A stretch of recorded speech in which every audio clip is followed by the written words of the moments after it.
Ladies and gentlemen, I'm calling this town council meeting to order. This is February 11th, 2025. Thank you so much for coming out this evening. I know we're all hoping for spring, and of course, we're only in the middle of February. So thank you for attending, and moving right along. Roll call. Cat. Here. Hey, Here. Cat. Melissa. Here. Other cat. Doug. Here. Thank you. If you would, please stand for a pledge of allegiance. Pledge allegiance to the flag of the United States of America and to the republic for which it stands, one nation, under God, indivisible, with liberty and justice for all.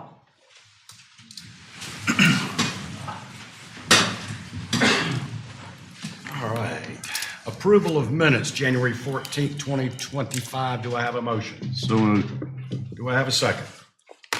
Second. Any discussion, any changes? I had one change, Mayor. In the Tyler Syme annexation part, there was a reference to zoning R105. I think it should be R15. That's it. Okay. All right. Cat. Aye. Aye.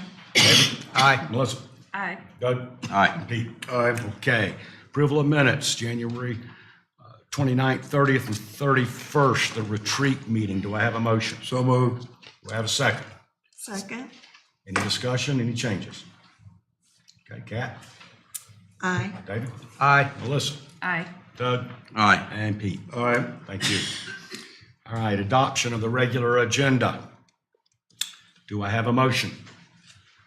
So moved. Do I have a second? Second. Any changes to the regular agenda? Okay, Cat, Aye. David, Aye. Melissa, Aye. Doug, Aye. and Pete. Aye. Okay, regular agenda is approved. Consent agenda. Budget amendment 2025-03. EAP dam proposal, USDA project ordinance, Middle Fork Greenway project ordinance. Do I have a motion? So moved. Do I have a second? Second. Okay, normally there's no discussion or changes to consent. So, Cat, Aye. David, Aye. Melissa, Aye. Doug, Aye. and Pete. Aye. Consent agenda is approved. All right, public comments. If you would like to speak for 3 minutes on anything that's pertaining to the town, other than the public hearing that we held this evening on the Green Park project. Would anybody like to speak? Is this about the Green Park? No, that will be coming up under the public hearing section. Yes, ma'am. Okay. All right. Before we get started,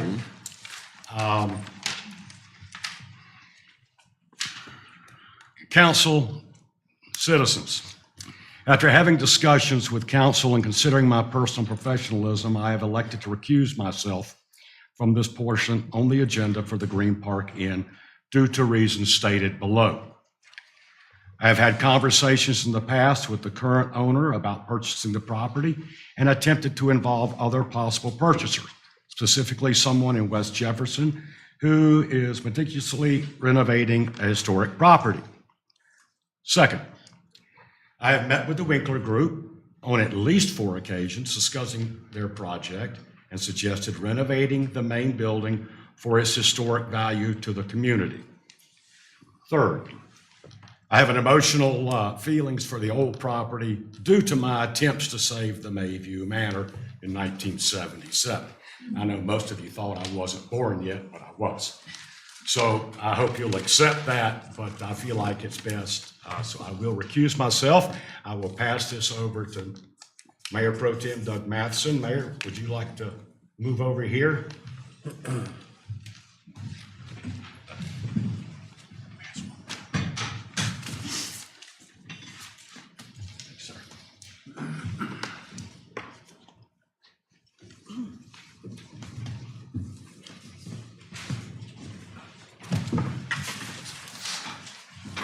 Okay, well, I'm trying to fill this seat.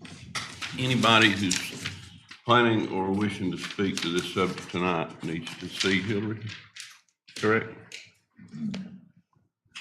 So if you're planning on speaking to this subject tonight, you need to go up and speak with Hillary and get sworn in. Sign up. Or sign up. Just sign up, yeah, don't swear.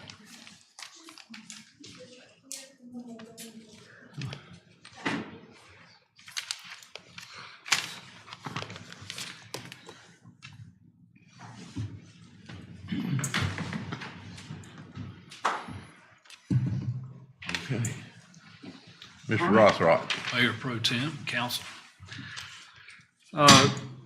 This is conditional zoning 2024-04, rezoning of the Green Park Inn property. The applicant is John Winkler, and requesting this rezoning of the Green Park Inn property at 9239 Valley Boulevard from R6M to multifamily, R6M multifamily to conditional zoning general business.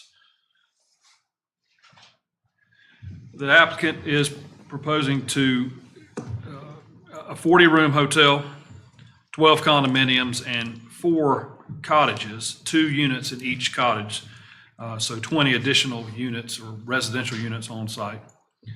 The applicant proposes to preserve the lobby portion of the existing inn and build a new 40-room hotel around that with additional restaurant and venue space. There's changes constantly on this project as the applicant finds new information. So when I read this staff report that was provided to you last week, there may be some changes. So if I may have to step back and correct myself or allow the applicant to help me in identifying those things that may be a little bit different. The Green Park Inn has been in operation for almost 135 years. And in that time, development around it has been mainly residential. In the early 1980s, the property and those surrounding were zoned R6. I did some more research today, and it was just R6. There was no R6M back then. In 1998, there was an R6M zoning district established in town, and that applied to properties that the town wanted multifamily to be the predominant use, and that's scattered out throughout town.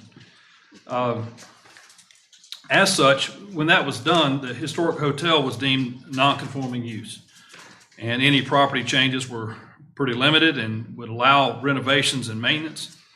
So in 2008, the town adopted a historic properties ordinance as part of the land use code, which allowed up to 50% expansion of non-conforming properties, including the Green Park Inn, the Boiling Rock Visitor Attraction, and the Gideon Ridge Inn through a special use permit. These properties were historic and listed on the National Register, and so they had the option, identifying that they were non-conforming. The council at the time wanted to provide some flexibility to allow some expansion if needed, those historic properties.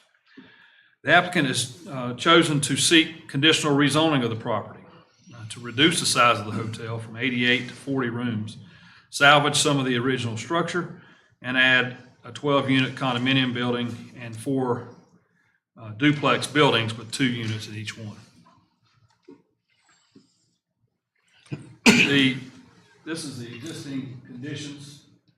Shows the hotel, trees, parking lot the way that it exists today.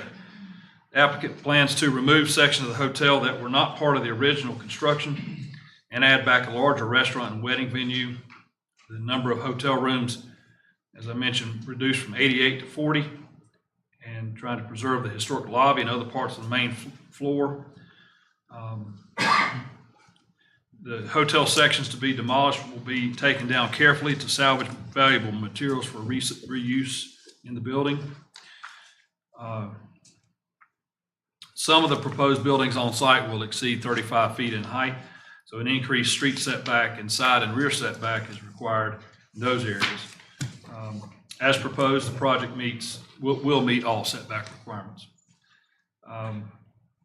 The proposed remodeled hotel will be 50 feet in height.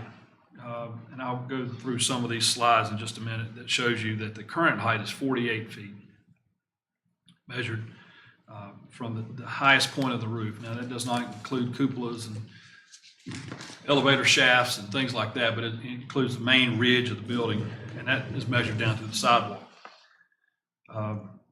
The condominium units will be just shy of 50 feet. I think it's 48 or 4910, so just a few inches short of 50 feet. And that's measured from the primary building entrance. And I'll go a little bit, the applicant shared some information that shows how the encapsulated building would look, and I've got those slides, and so we'll get to those in just a moment. The hotel design will be remodeled and renovated in a smaller footprint to remain as close to the original structure built almost 135 years ago. The design features and materials will remain very close to the style from the 1890s. The proposed 12-unit condominium building will look more like the other structures in the Green Park Historic District, with a combination of wood, board and batten, poplar bark siding, along with some stone accents. And there'll be balconies on the western side of the building that faces the Blown Up Country Club.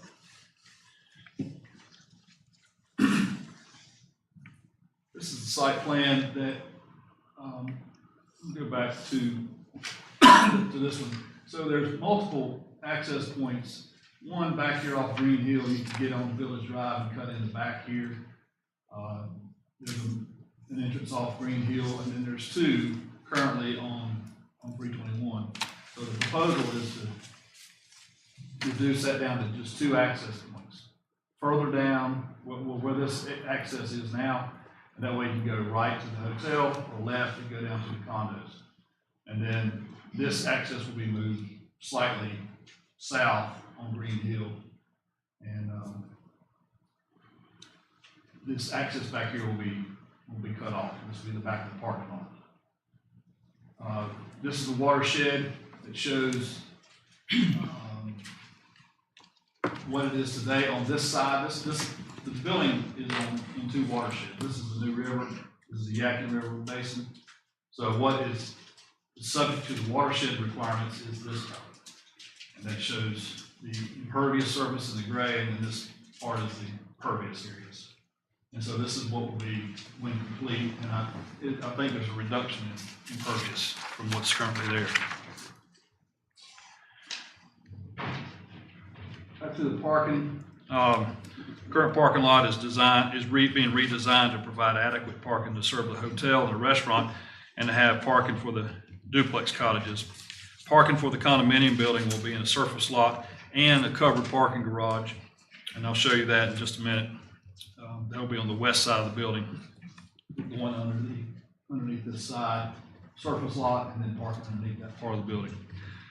With all the proposed uses on the project requires 132 parking spaces, and the applicant has 151 to be provided, a surplus of 19 spaces. I mentioned a while ago that the property sits on the Continental Divide, so some of this water drains, the stormwater drains to the New River, the other half to the Yadkin River Basin. There are currently no stormwater detention measures on site, just some cross conveyance pipes and that just handle water and get it to the lowest spot. The project that's being proposed will collect stormwater and store it in a detention system on the parking lot, and they'll be on the east side of the building, right over in this back corner. See these pipes that go underneath here. Jason Gasson is the project engineer who designed this to collect the majority of this side of the property and around the hotel. Is that right? Or is that going this way? Okay. So all this is going to be detained. So that's going to improve water coming off the site and detain it to meet our ordinance. There's also, the applicant proposes an upgrade along the edge of Green Hill Road with a curb and gutter to convey storm water here. After further review in the past couple of weeks, staff thinks it might be better just to start this curb and gutter here, so we eliminate disruption of these trees along the side of Green Hill Road, and just pick it up here and convey that storm water around the corner. There may have to be some redesign to affect that, but that was one of the things we were looking at, trying to preserve that grove of trees along the side of the road.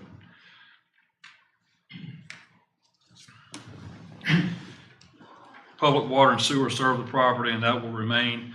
All the electrical services will be relocated underground. In the back of the building, there's a lot that are overhead, and they go into the building, and so all that will be placed underground. Garbage collection, there'll be 2 dumpster locations. One is down here.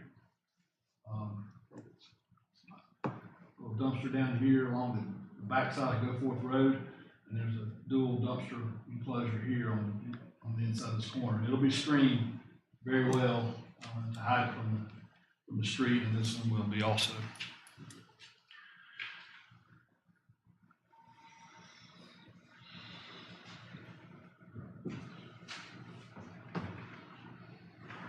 This is a landscape plan that's being proposed.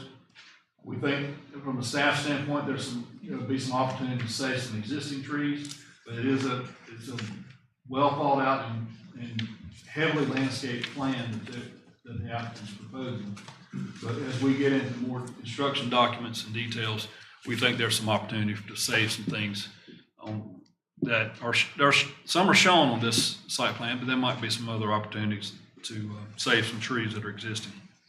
Healthy trees. I mean, there's some pines up there that have snapped off since this project began. And so we're not thinking about necessarily those that are in bad shape, but any of those trees that are healthy, we want to see some of those preserved. The applicant has proposed 2 conditions. No sidewalk to be required along Green Hill Road, and allow a density of up to 6 dwelling units per acre so they can achieve the 20 units that they're proposing for the residential units. With that, no sidewalk on Green Hill, we would like there to be some way from this little corner up here to be able to get into the site. So anyone walking down from Village Drive, maybe just a set of steps or some trail that comes into the back of the parking lot, we think it would be good to have access on the backside just for pedestrians or people in the neighborhood to be able to access the property. Are there sidewalks on the front? Hang on just a minute. Y'all have that question?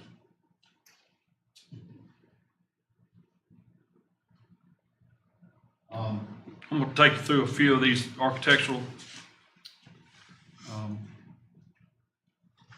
renderings and plans that they have. This shows the old hotel when first built. Not painted. This shows it when it was painted. This is in 2012 before the road was widened. 2024, and this is back to the point I was making about the overall building height. This was provided to me this week by the applicant. That's the highest point of a ridge on this building. There's an elevator shaft back here that does not count towards the building height and cupolas and things like that. But this would be the highest point of the building. And in that case, it's measured from the sidewalk.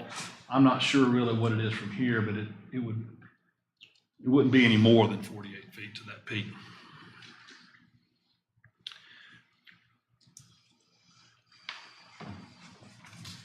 (2024)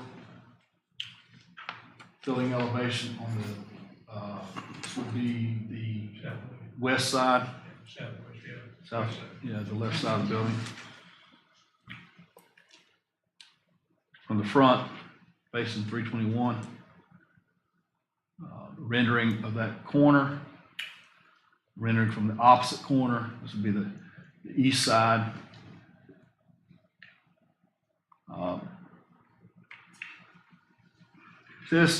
I'm going to let the applicant and their team explain this a little bit more. This shows the first level floor plan of the lobby being encapsulated. This is a section of that view showing if the lobby was encapsulated, what it would take and what the building height, I think it's 52 and a half, is that about right? 52, and this one would be no more than 50 if left this way. Elevations of the, this would face 321 here. This is facing the hotel on the east side. This is that same view going back. And that's the materials and color.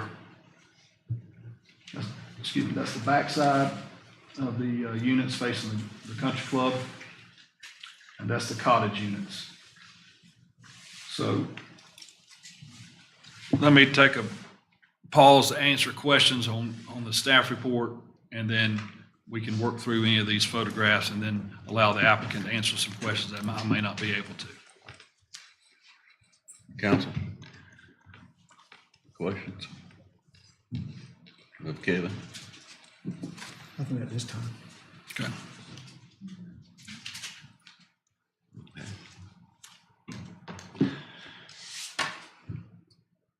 You ready? Okay. You get backward and forward with this. You pull yours up. I'll get this one. Not yet, but thank you.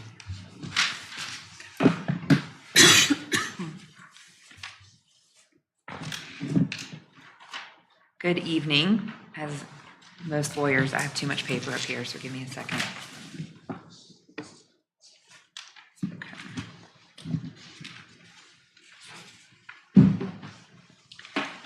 Good evening, council members, Mr. Petrak and Mr. Fox. My name is Chelsea Garrett from Deal Mosley Law Firm. I represent the applicant, and with us tonight from the applicant's team is Bill Warden, John Winkler, Jason Gaston from Valor Engineering. Todd Huff is here. Brent Davis is ill and could not be here tonight. So Todd is here from Brent Davis Architecture. And I guess that's it. Will's not here, right? Okay. James Tate is the structural engineer from Taylor and Viola. He could not come, but he has written a letter that I'd like to pass around. I think I have plenty of copies, so I'll keep one.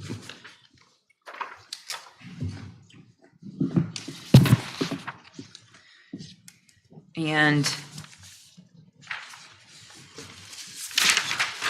I'll go ahead and get started. I'm going to try to be brief and not repeat what Mr. Rothrock said with regard to the overall vision for this plan. I'd rather defer and cover details during questioning because this is a legislative process, a little more informal.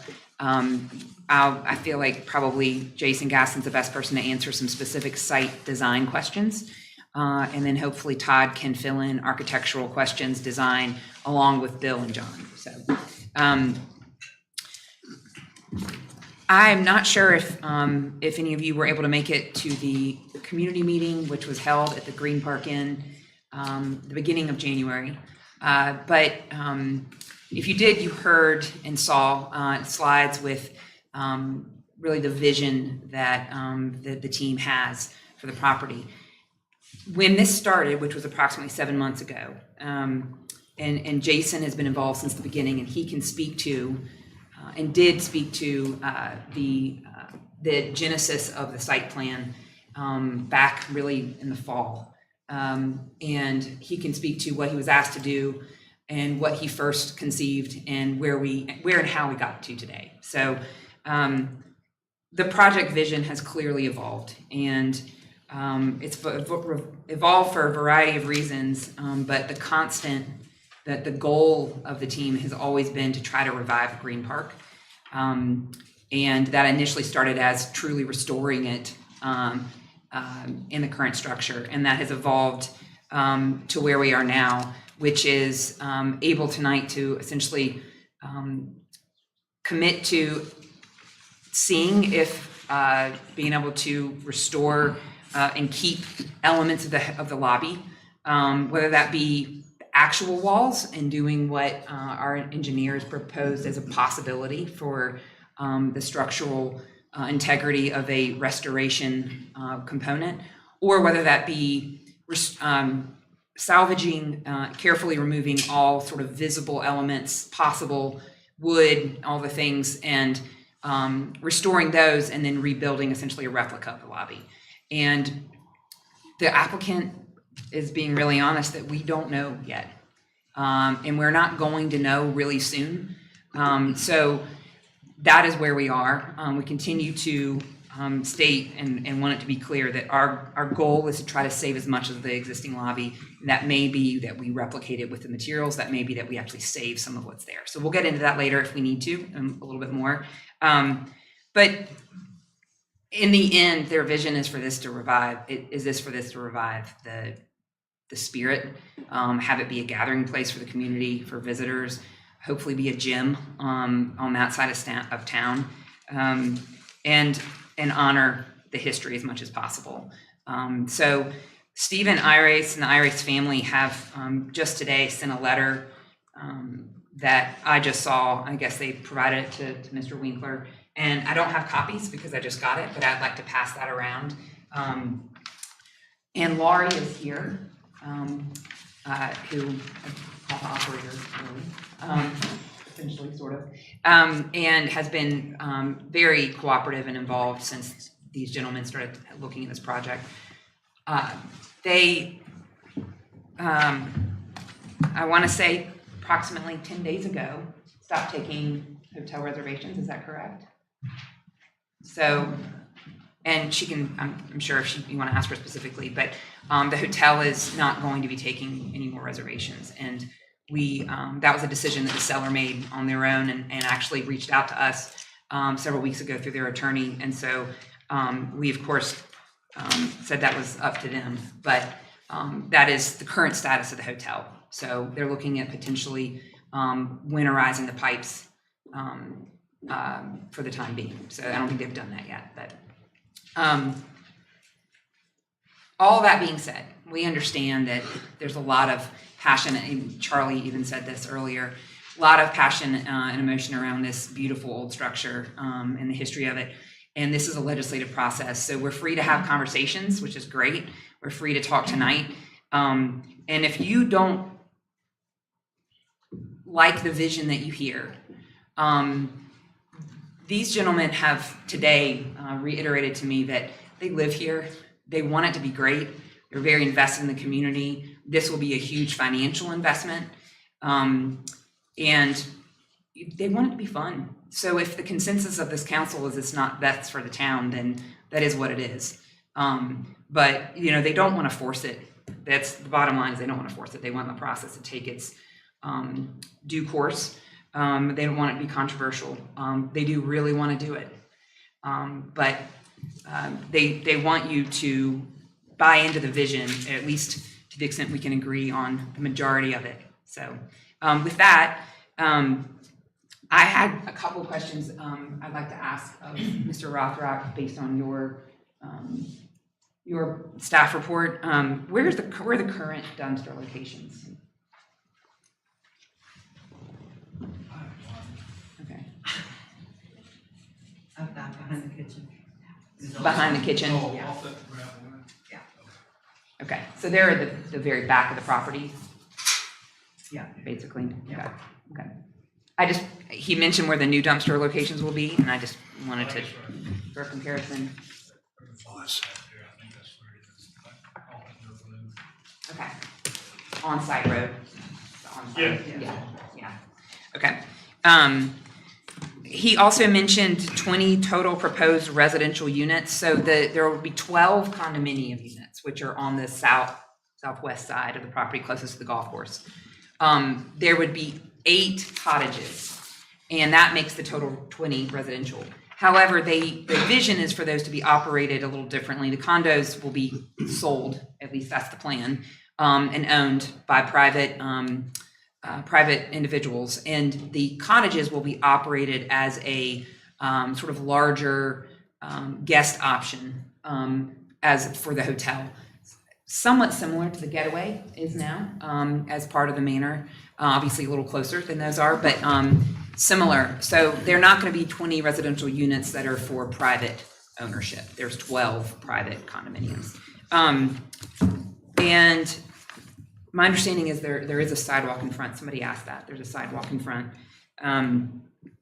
I would like to touch on the encapsulated drawings. Mr. Huff, who's here, provided those to us. When we were in front of the planning board, one thing that's changed is that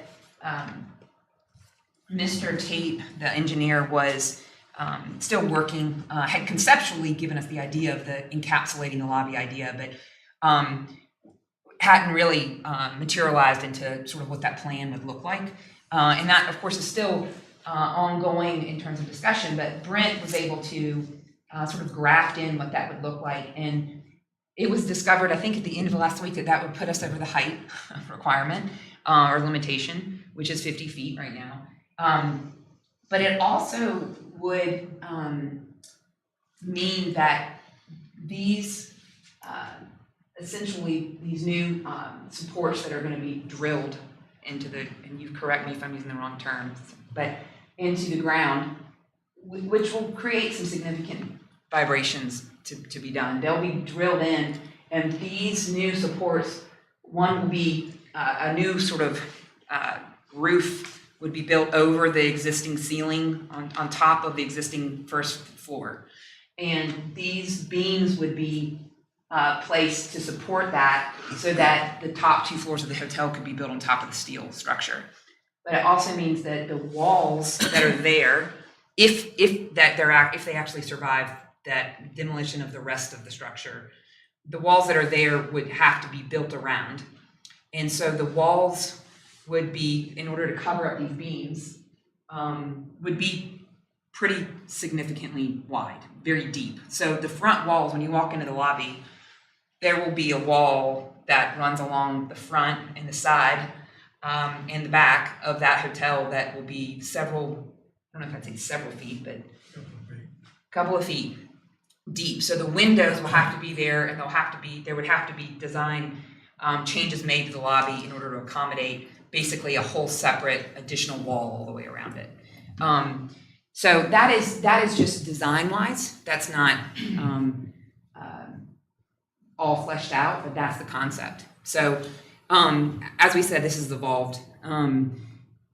We also found out from Mr. Tate that he had given this concept, engineers can design just about anything. And he acknowledges that, yeah, this can be done, but he did say it would be extremely expensive. And we asked him if he's had experience in other historic properties. He said he's worked very recently in Birmingham, or his company, Birmingham, Alabama, Asheville, Nashville, and Hendersonville, which are mentioned in his letter. And those municipalities all have varying degrees of historic preservation efforts. But he said that the ones that are sort of either the municipality is insisting because it has a historic district, or there's a historic property that's truly got federal protection, that the developer actually restore those. The municipalities are at the point where they're kicking in a significant amount of money for that to happen. Obviously, we're not asking for that. I don't even think that would be feasible, but I'm telling you that only to talk about the feasibility of this kind of a project from a restoration standpoint. We also have, and Will Miller's not here, but Will has largely led, I think, somewhat the effort of exploring with the North Carolina Department of Cultural and Natural Resources. I think he's talked to Shane Fox about, and maybe there have been other conversations with Senator Heiss, Representative Pickett maybe, about whether there would be any legislative dollars that could be allocated. Their budget, I think, is in June. Again, why it's an unknown at this point. You know, these guys said today they really don't want this to be a subsidized project. The idea of getting money from anybody in North Carolina with what's gone on in the last 6 months and the priorities doesn't really feel good to them, quite honestly. That's not meant to be a way around trying to engage in historic preservation. That's just an economic reality. So unless there are tax dollars, credits, that kind of thing, or grants that are given to them, and it's not appearing that there are, that we're aware of based on research. Our plan is to proceed and try to very carefully hand demolish everything that's visible in that central section, and have gotten a quote so far from D.H. Griffin to do hand demolition, and their quote, I read it, says in numerous sections, hand demolition in an effort to preserve, take out materials that can be refurbished, refinished, and then used again, is to do that and then to build a replica of the lobby using as much of the lobby as they can. So that's the plan right now. They would love to get the vote of this council, and they are really excited about it. But they want it to be full steam ahead. Let's do this. We're excited about what this could be and the vision for it if it is approved. So with that, I will turn it over to our team to answer questions. And we do have more details about a lot of what I mentioned, just didn't want to take too much time. So thank you so much. Guys? Questions? I have a couple of questions. What is the total acreage of the property? Around 3.5 acres. 3.5. I'll just repeat what he said because he's sitting down. Got my hearing aid in, I don't talk loud. I think, as I remember, it's 3.5 acres. And what is the size of the restaurant in square feet? Well, we're negotiating with a restaurant and we're thinking about 8,000 square feet, about 2,500 for the, you just can't say restaurant. Some of it be bathrooms, kitchens, lockers and stuff, but he's probably going to take about 5,000 feet for his restaurant, which includes the bar and the restaurant and the bathrooms and the lockers to store the food in, and then maybe about 2,500 for the event space, but then that'll include storage areas for chairs and tables and bathrooms also. So you just can't say the total area he's going to use to do his project would be about 8,000 square feet. So the venue space is a part of the restaurant? Yes, So the venue space and the restaurant are 8,000? yes. Okay.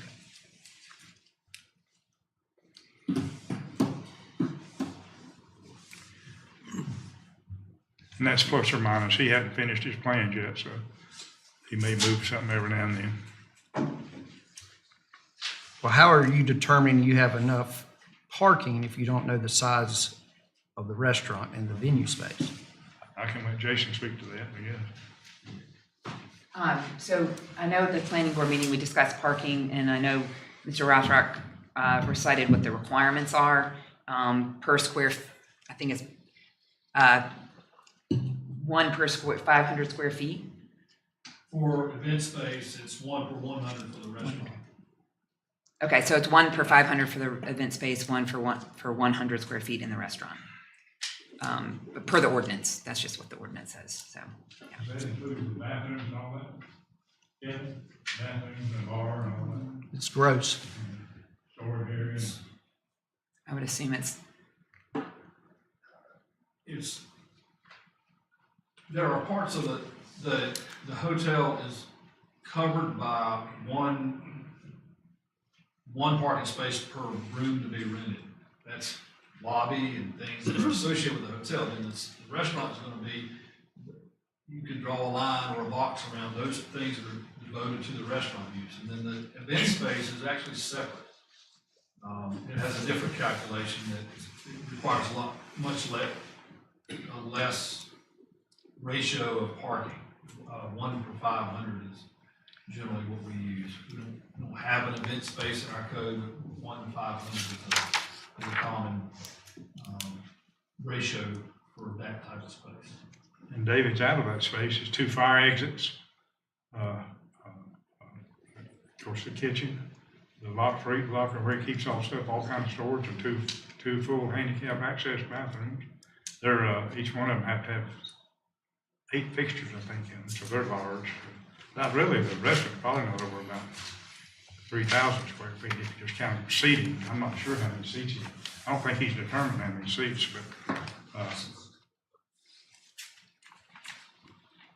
I will also mention, we have 19 extra spaces, just based on the calculation that Mr. Rothrock just gave. We would have 19 extra spaces. And of course, not to say this is a definite, but for the most part, I think the idea is for the event space to be used largely by folks that would be staying in the hotel if there's a reception or a rehearsal dinner or something like that. We anticipate overlap with these kinds of projects, there often is, but there are 19 more than required. I don't know how you say that when you don't know how big the restaurant is or the venue space is. Because that total is determined by how many square feet are in a restaurant and how many square feet are in the venue. And if you don't know those, then how are you calculating what you have and what's required? I thought he answered that he was told it would be approximately 5,000. You just mean the approximate part of that. What he's asking is, do we know within a degree of certainty, within about 500 square feet, how big the restaurant space is gonna be versus the event space? We just started negotiations with him, so he hasn't got his plans, so his architect hadn't done the plans. But he said he'd probably need around 8,000 square feet to do all this stuff he needs to do. And that counts the elevators, the stairs, 3 sets of stairs. We can also address that in a condition. I mean, we can, that would be something that the zoning administrator can follow up and confirm. We can't build it if we don't provide sufficient parking based on this. So Amen. if we need to do that, we can have any kind of condition. David, I can give you those answers, square footage.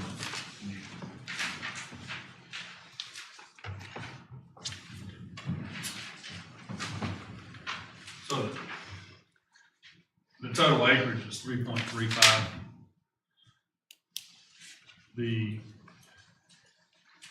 restaurant and bar area, 5,014 square feet. Special event space, 2,079 square feet.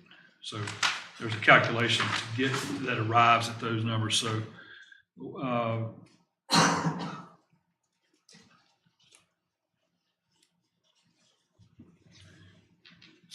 restaurant area, 1 per 100, 50 spaces.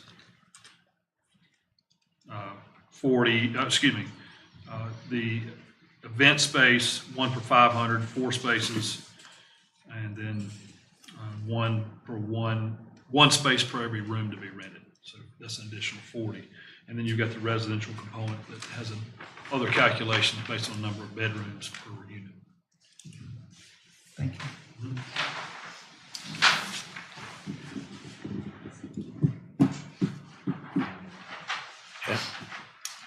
I've got a question. Yes, ma'am. John?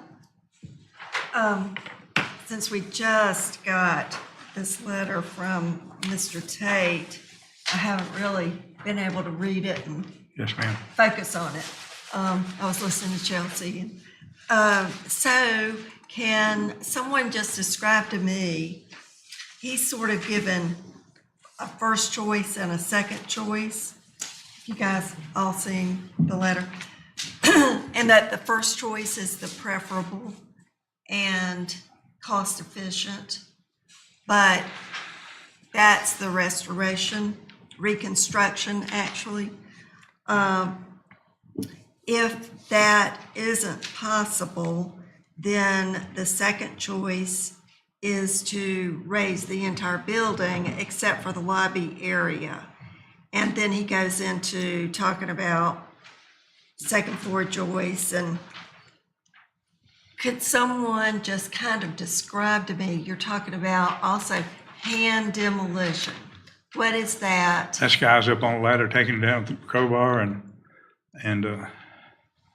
hammers and stuff to try not to damage it all. And then we'll have to pull all the nails and take it somewhere. And we have a guy down in the north going to dress it up for us, and then we'll reuse it in the hotel. But I think to your point about we got to make sure we don't go into this for a museum. We got to make money. We got to be able to make money on it. And then what'll determine this thing after we get all the stuff torn off the outside of the building, we'll see what we have. Since we haven't been able to do that, but since Mr. Irish has owned it, now is the only time we can start discovering what's in there and what's not in there. You can't assume something until you see it. And so James is saying to us, we can try this if you want to spend the money on it, but we need to uncover it to see what it is first. And then we've got to make a determination we're going to do it or not. If not, if we can't make it a viable business, we can't do it. So, we just have to let it, either we need to go ahead and just build a new building, a replica just like it, or forget the whole deal. It's got to be viable for us. Sure. Because banks are not just going to, and it'll probably cost, who knows what it'll cost. But we've got to get a better hold on what we have. And it's going to take a while to do that. We got to do soil testing, all kinds of soil borings around there. We haven't been able to do that yet. We have no idea what the soil conditions are. The foundations are failing now.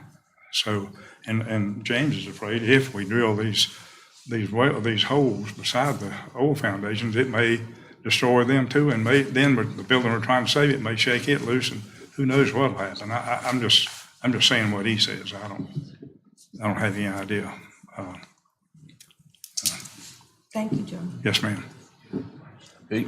Doug, who else are we going to hear from the team? Are there going to be more people from the team speaking? Only if you've got a direct question for them, or a question they can answer directly. Do you have anybody else you want to speak from your team? Oh, I guess Bill or Jason, either one. Can we come and speak, Bill?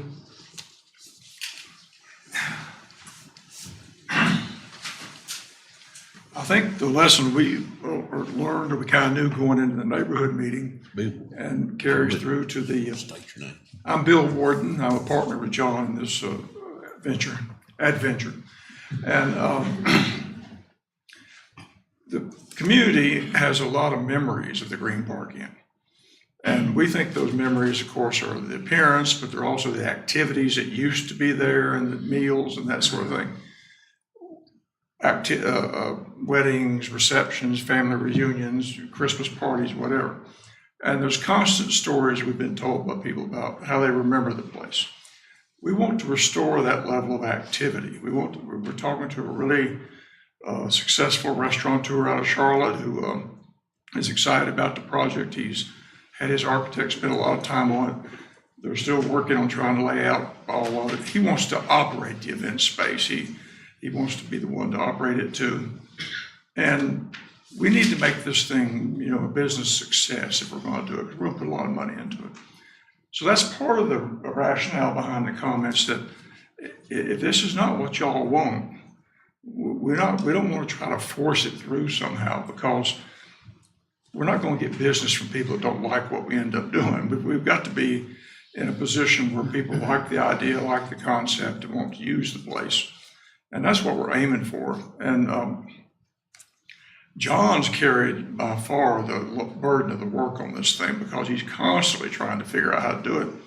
And for a long time, he worked on saving it all. Then he narrowed it down to the original building. And then I met out there with him and James Tate, and James went under and looked around and came out and said, I've been up here over the years. And he said, you guys got a blank check, you can restore this thing. I said, well, I don't have a blank check, James. And he said, well, I'm just telling you, that's what you're getting into. And I've just recently had the same question in Hendersonville. Folks want to take an older building, make it into a hotel. They wanted to do a franchise deal. They couldn't get Marriott to approve it. They finally just rebuilt it as a replica, or he called it a reconstruct. So I went home thinking, well, that's what we're going to have to aim for. Now, John worked on it some more. He got James back up there. They came up with this idea of a steel frame to encapsulate it. That's a real conceptual idea at this point. And there's not been detailed drawings, except the ones you saw. There's not detailed estimates. I have a big concern about how it's going to turn out. See, if you've got the existing wall for the lobby, and then you come out here and put these columns in, and you have to space them out there so you don't tear up the existing foundation. And then you'll come back on this side and put a wall to make it look smooth like it does now. That's going to get to be a pretty thick wall. And I don't know how the windows are going to work. I think there's all sorts of issues we haven't sorted out yet. I think we can, if we rebuild it, I think we can rebuild a really close replica of what is there. And that's the rendering we've been showing. And we can save a lot of the lumber out of it by the hand demolition that being talked about and reuse it in there. Until we own it, we can't go in there and start tearing down walls and start finding out what's behind them. We think there's a lot of chestnut lumber to be salvaged. We've been told there's a lot of Hartshorn pine in there. We don't know for sure, or we don't know what condition it's in either. You can get under that building, there's moisture issues under there in the past, has been in there, that sort of thing. So we've tried to be really frank and disclose everything tonight about all these issues because we're still working our way through it, but we are committed. We have our money lined up, and this is the last issue. We're ready to close. We want to go forward. Now, John lives in Blowing Rock. I live in Blowing Rock. This is my residence. Moved here from Wilkesboro 4.5 years ago. Will lives here, and we want to run something that everybody appreciates and don't really, don't want to let the town down on the thing. But we don't have a blank check. I mean, that's just the bottom line. Thank you. Okay, Mr. Warden? Can I ask you a question? Yes, sir. So is it a fair statement that, well, first, let me back up. I applaud all three of you gentlemen for taking this on. Long overdue. I know it's not easy. I'm not here to give you a hard time, but I have my job to do. Oh, yeah, you do, yeah. Is it a fair statement to say that what you're proposing is a replica of the Green Park Inn? I think we're it's- not really saving the Green Park What Inn. we've been told by James Tate is it's a 25% chance you can pull off this encapsulation and keep everything just like it is in that lobby and not have something happen. That's going to be a real problem. And you could probably appreciate the fact that if we get in there and try this encapsulation and something caves in, you got a real mess on your hands at that point. Even salvaging is going to be hard to do at that point. So those are all issues we got to work our way through carefully. I don't want to lead you to believe that we're going to pull that off for sure. We're going to give it a good try, but we're also going to do what's smart for us as far as our business and our, John and I joked about the fact that we don't work for ourselves anymore. We work for our children and our grandchildren. And we want to do something that will work for them, both financially, but also they can be proud of. So trying not to mislead you and say for sure that's going to happen. We're going to give it a good chance. I mean, we're going to really work at it. And I think if we don't do it, it'll end up getting sold to strangers, and then you'll get what you get with that. I mean, just to be blunt about it. Well, to my point is we keep coming back to the lobby. So the lobby is, 5% of the building and none of the exterior. You've been in there. It's a larger lobby than most people would build for a hotel these days. It's 132, about 36 feet. Okay, I don't know what percentage of that is. My point is, we're talking about saving a lobby of the original structure. Yeah. So whatever it is, 85, 90% of what's there is going away. Yes. All of the exterior. Except we'll salvage the lumber that's worthy of salvaging. I Yes. understand that. But everything we see out there on the exterior will be gone. Yes, sir. Okay. So a lot of my questions and a lot of, if we're not restoring, saving, restoring, whatever word you want to use, the Green Park Inn as it is, or a portion of it, then why are you proposing we do a replica? Because the concept of a replica or a building that pays homage to it requires us to sidestep a lot of the design criteria that is in place, such as our commercial design criteria requires that it has a mountain village look. Not my words, the code's words, which consists of stone and natural wood siding. White, stark white, is discouraged. Green roofs are discouraged. So if it's a new building and you have the opportunity to do whatever you want, and I'm putting the lobby piece of it aside, why would you not do something, convince me, why would you not do something that falls in line with the standards set up by design criteria, and instead do a facsimile of the Green Park? Dave, we were asked to save all of it, and we were just trying to comply with all of it. All kinds of people came and wanted to save, at least save something, do something. So, and because we started out with trying to save the whole thing, and that found out that wasn't possible at all. And then everybody seemed to keep the green roof, keep the white building. We wanted to look just like that. It's because of what we heard from Blowing Rock citizens. Yeah, that's it. I mean, quite frankly, we could probably build a bigger version of John's Manor with that color scheme and surfaces and everything. And that would probably, be a pretty good project. But yeah, we got on the road to trying to make it look like the Green Park Inn. And we debated the colors. We said, no, everybody likes the green and the white. That's what they expect. And although if you look at enough old photographs, you'll find a black roof, I think, on occasion. But so that's the road we got on, yes. That may not have been the smart road, but we're trying. Yeah. I've started to step away. Anybody want to ask me something else? Pete? Yes, sir. Kudos to John and his group for taking on this project. I know it's a labor of love. I also know that there's 4 other groups that looked at it and decided not to pursue it. So I guess my question to Chelsea is, if the council were to approve this and halfway through it, there was not enough money to complete it. Now, I know we can't use performance bonds and things like that. I'd like to hear you give some thought as to how some of that could be overcome. Well, so there's been a couple thoughts. Number one, the team is exploring actually splitting this up into, it wouldn't be formally phased from an approval standpoint, but for them, it would essentially be phased. And we may have to explore that, whether it's formally phased from an approval standpoint or not. I don't know with Kevin. But they would potentially build the condos first, and that would help fund.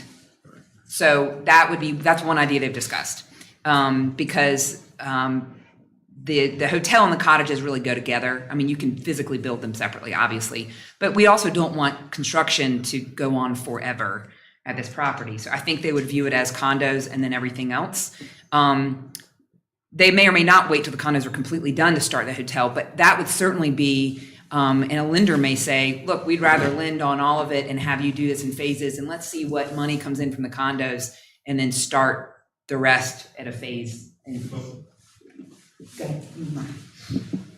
also the financing, the banks require, we need to subdivide it. And the condos will have to have one financing package, and then the hotel and the cottages will have to have another package. And that's one reason, because and plus no bank's gonna loan us any money right now in the hotels. We'll figure out what we're gonna do. And I wish the heck I'd known that I'd gone the other way, but here we are. So as a condition of approval, would you suggest some language that go along with that to make it a little more comfortable? I'm happy to explore what that language would be. I'd be hesitant to try to throw some out tonight just because that makes me nervous. And I want to think through all kind of hypothetical scenarios of this playing out. I want them to afford them the most flexibility. I do one, and this obviously is asking the council to trust, and I realize it's a big project. The one thing I feel like you can have faith in is that you'd be working with an experienced development team that's done hotels, they've done large multifamily projects, they've done multi-use projects, so they know what it looks like. They usually know what the obstacles are, and of course, one of the big factors we're eliminating, the unknown, financial unknown, may have to eliminate is the demo. I mean the restoration. I mean, that obviously doing a replica or whatever term we use is going to be much more financially feasible and keep their costs down. So you know, I would say you have to look at their track record, but I'm happy to explore some language for sure with the council or the town attorney. As long as it allows for flexibility. I don't think any of us want to have to come back at every time we need to adjust something, so. I'm gonna pull another ringer in here. We need to pay Mr. Iris in just 2 or 3 weeks. And you know, if we go, what David had, I think the idea he had was the best idea I've heard. But is there any way to get, I mean, I'm just throwing this out, get any kind of, man?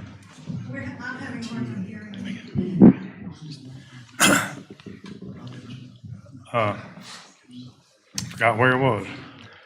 Talking about paying Steve. Talking about what? You're paying, about paying Steve. You were getting ready to ask something. Oh, yeah. If in fact you could get some sort of approval, that we would know at least we had it, we would go ahead and pay for the land and maybe come up with another idea like that. I mean, that we could do the same size building, the same, I know that's crazy, I guess, but it'd be a heck of a lot nicer and a lot better looking. So I think this conversation is bringing up the fact that if there happens to be an approval tonight with whatever maybe additional conditions we need, if this is an idea that's thrown out, it's the great thing about this process being a little looser, but if there's a desire to do some redesigning and come back, at least we know we have a plan that's approved, and if we want to tweak that plan, we can come back, but that way we can still close. The issue is we do have a time crunch. I don't represent Mr. Iris. I couldn't say he's not gonna have any flexibility, but we've already extended it several times. So it isn't gonna be a bump it several months at all. So maybe we could do some reconsideration of design and colors and things like that. You know, I don't think they're objecting to that concept and coming back in front of you for that. But as far as financial, I mean, I don't know any lender that's not gonna make them sign on the dotted line personally. So, you know, that, I would say the assurance is the amount of risk they're gonna be willing to undertake and their experience in this field is probably the best assurance you're gonna have. This is not something they're gonna be able to walk away from once they get going, so. Okay, thank you. Anybody else? I have more questions, but I want to give other members. Go ahead, I'll go last. Go ahead. No, No, go ahead. please. I'd like to back up a little bit, and this is a question for Kevin, actually. So the building was built before we had zoning. Yes, sir. Then in the 1970s, the council decided that it should be R6 when it was already a business use. So they put this residential zoning on top of this already existing business use. Then in 1998, another council said they had the opportunity to rezone it. And they said, nope, we're going to keep it R6, but make it this R6M.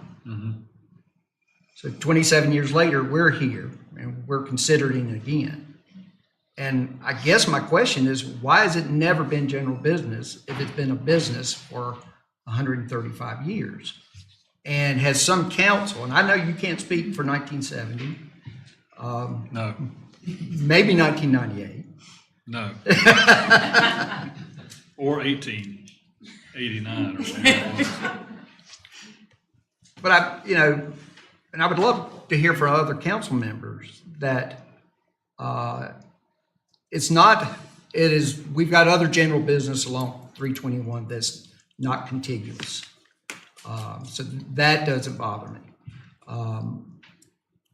But I'm curious, that at some point, I think someone thought, if this ever comes up for redevelopment, let's put it to residential, multifamily, or at least put that in place.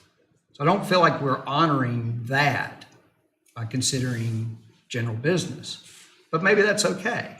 Do you have, not even personal or otherwise, or within your professional experience, anything that adds to that about this transition? Have we had other examples of that in town?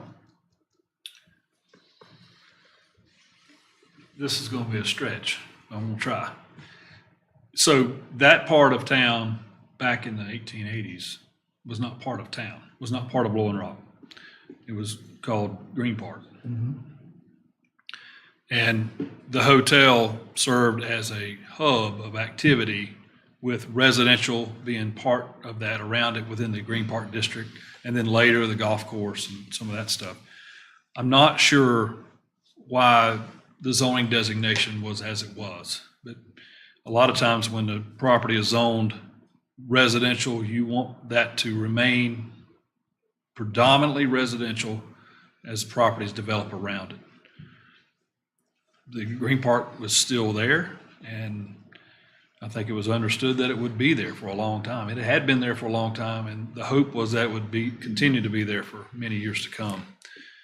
And then, as I pointed out earlier today, that in 2008, the council said, we recognize there's some historic properties that are non-conforming, and we would want, with this historic properties ordinance, allow them the opportunity to expand those historic properties to keep them viable within the communities that they're in. That would include the Blowing Rock and the Gideon Ridge Inn, along with Green Park Inn.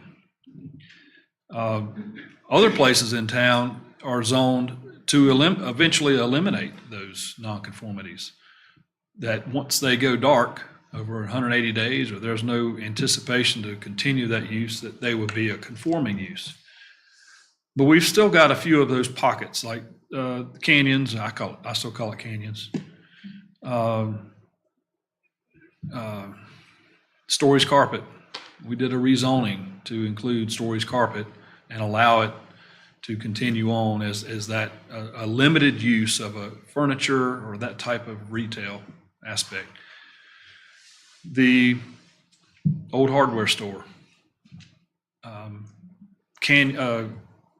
Bistro Roca, residential, R15, couldn't expand, but it's something that's instrumental to this community, and those type of historic properties, to keep them going.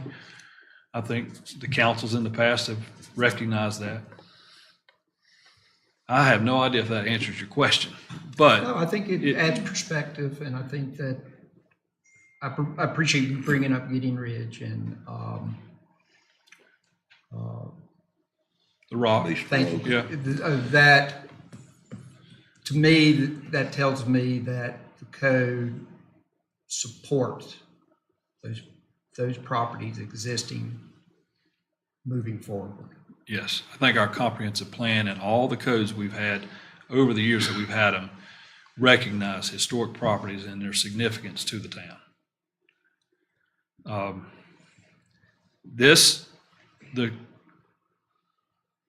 The process of rezoning to conditional means you're establishing a new zoning district for that piece of property.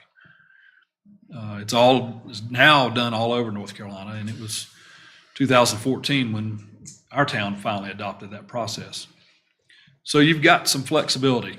You've got ways to accept the conditions asked for by the applicant and add to that whatever parameters you want to place on the property. And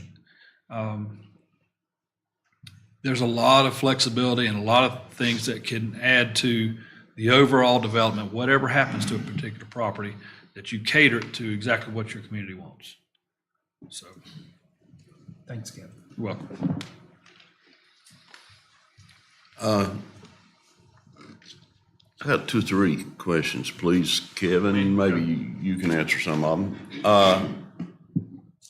One is, where is the loading zones for the restaurant, loading, unloading zone going to be?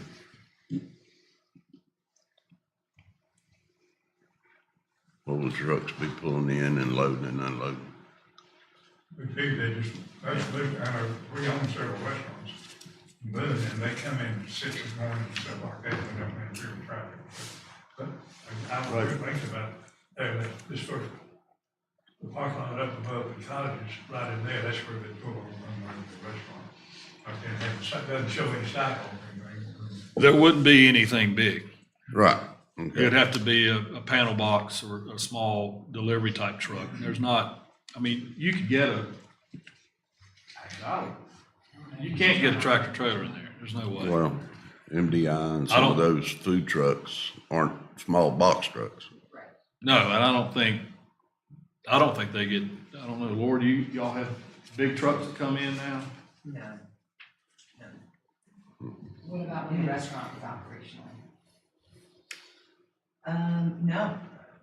US Food delivered in a smaller truck. Okay. And not putting box trucks in them. There would be, in front of the hotel or the side of it would be optimal to have deliveries, but it's not gonna be anything big. Is there gonna be an LP gas tank? It should be all underground. Or is it gonna be located? Probably that's where they are now. There's two huge tanks back there. Right. I looked at the gas company. We'll probably have several, we need to, but we're gonna have generators also, in case power goes out, and there'll be gas, rubber gas also, in case power goes out. So the hotel and the town owners will have heat and air when they need it. But it'll be back there on the very back behind those utility buildings. And back there's a lot of stuff going on, Right. and that's where they currently are. So There's- going forward, John, there's gonna have to be, something's gonna have to be kept open if you're gonna utilize this area for those type of services. You're gonna have to have an access drive that's just for service. You know, as the plans are redesigned or whatever needs to take place, those kind of things would need to be thought of. One last one. Is there any possibility, then we're not doing a sidewalk back there, of working with DOT and softening those curves in? This one, no. Well, it's our road. Green Hill's Right. ours, but it doesn't really involve the property on this curve, but this one has been opened up a little bit, Jason, about 2 feet. So this has been softened here about 2 feet to accept that curbing. It's about this part where the curb and gutter ought to be done. And maybe they might be able to get a little bit more there, not sure.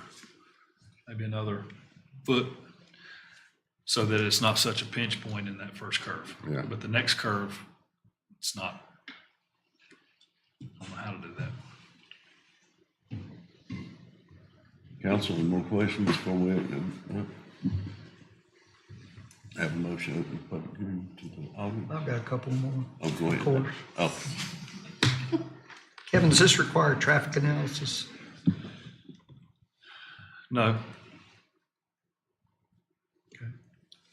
This is a question from possibly Mr. Huff. What is the eave height of, I guess the hotel would be the highest?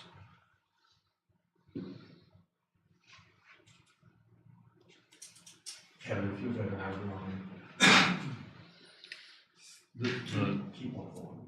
I'm not doing Whoever got it. Keep looking right there. Back up one. 30, okay, so this one, Yeah, just come up to that double plate, that. 33.3 or 33.8, and this one is, another 4 feet, 2.5, 3 feet, so. So about 33 feet to the east. So we're under our 35 requirement.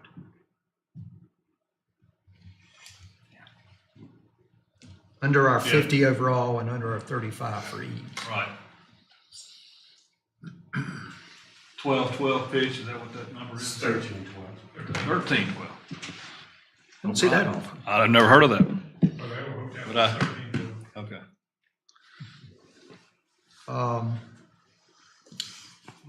Mechanical units on the rooftop?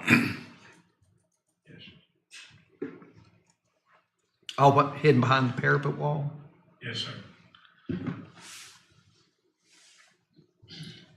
Yeah.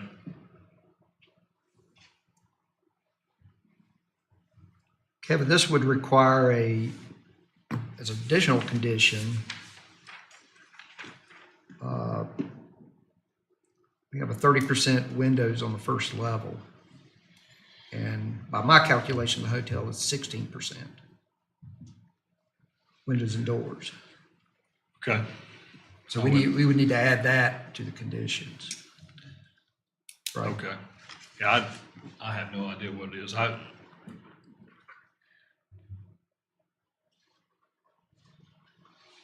My understanding was that it was existing and that going forward was going to be existing along that front street. But apparently. But it's not It's not.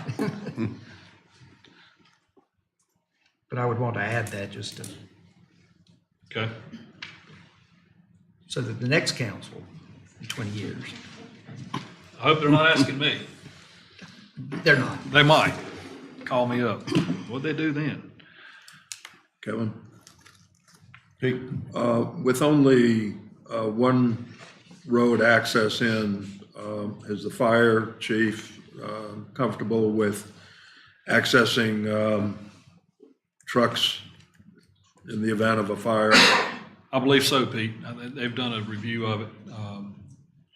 Shane? Yeah, they did a review back in October, I believe it was. I think they had already been consulted before we received the plans. And are there fire hydrants located throughout the project? They're in different places around the site. I don't know exactly where they are. We have some on Green Hill and on 321. Might be one down on Goforth too, off the backside, but I don't know for sure, Pete. So as part of all projects, the fire chief and inspector reviewed plans, made comments back, and those have been addressed. So they've okayed those. Thank you. Will the site lighting be the coach lights? Is that what we would require? Yes, that's what we'd require, and would require the new style. They're right out front, full cutoff coach style lights. Yes, sir.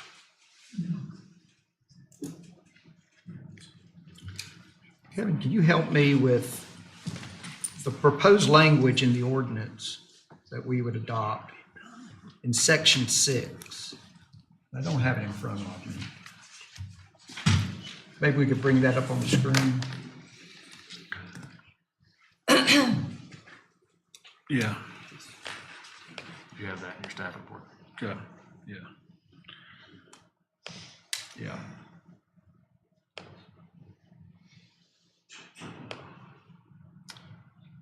I may have to pull it. I'm not sure. Do you have that within yours, Kevin?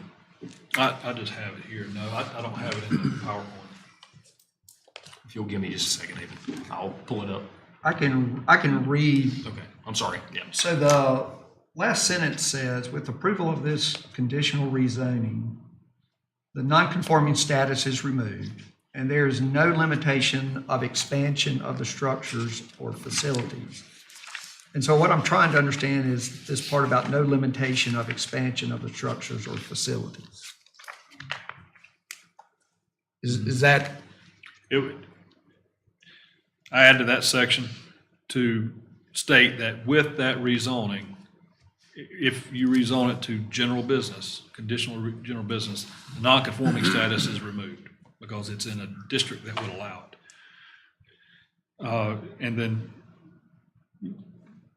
it further states that there's not a limitation on the non-conforming part because the non-conforming part is gone. If that language needs to be adjusted to reflect something else, we certainly can. What that doesn't mean, I guess, the other way I'm looking at it is, if they wanted to go build another hotel, and add another 50 parking spaces. No, it would not allow that because the plans are part of the approval. Gotcha. The site plan is part of the approval, the buildings, the elevation, all of that is part of the approval. They could not just say, well, we don't like what we're gonna do, let's change Have it to come up. back to you. Gotcha.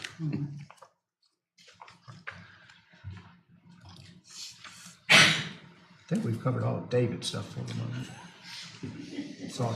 Are you sure? No, not You're sure. missing a check mark. I hear a I'm motion. gonna let that open. one go. I have a motion to open it to the public. Yes, sir. Okay. Anybody wishing to speak, if they would, come up to the podium.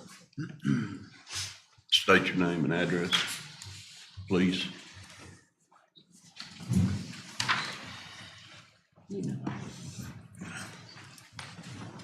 Hi, City Council, gentlemen. My first question is directed to Mr. Winkler. Have you been to Europe? Hold on. Linda Lauder. Have you been to Europe? What took you to Europe? Kids want them to see it. And what did you want them to see? Ma'am, you have to address us. Oh, I'm sorry. Yeah. I'd can't- like to know you can't what address Mr. that. Winkler, why did he take his children to Europe? What did he wanted? He wanted them to see stuff. What did he want them to see? You can add. You can just make the statement to us. Okay, That doesn't mean he has to answer that. okay, okay. May I Yes, ask you folks, have you been to Europe? Anybody? I've not Raise your even been hand. out blowing rock. Raise your hand. Why did you go to Europe? I'm not comfortable. Okay, I don't well, think I've it's- been to I Europe. don't think it's germane and to let me this. tell you why I went many times. Was to see the wonderful old buildings, the history. That's why people come to Blowing Rock. And if we tear all of our history down, and it sounds like you're gonna bulldoze it, because from each meeting I've been to, you're getting closer and closer to saying, well, yeah, we think we may have to tear it down. At planning and zoning, you said there was not gonna be a sidewalk out front. You also talked about the old lady and the new lady. The new lady was gonna have a concrete floor. Well, if it has a concrete floor, it's gonna be a new building. So I would love for somebody to tell me, why would Blowing Rock not put stipulations on the Green Park Inn to save it? It is very important that we save this building. Thank you. Anybody else wish to come up and speak? Yes, sir.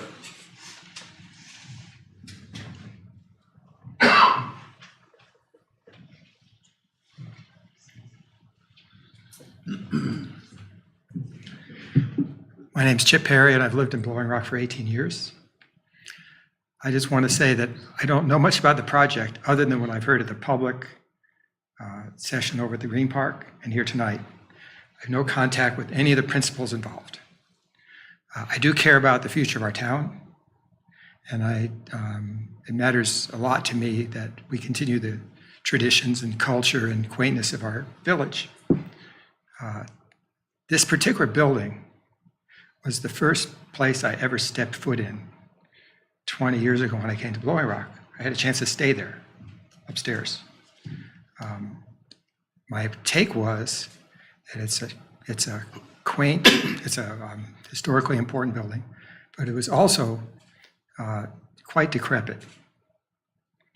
And I think Mr. Winkler and his colleagues are correct in that this building is impossible to economically restore it without spending all the money in Fort Knox.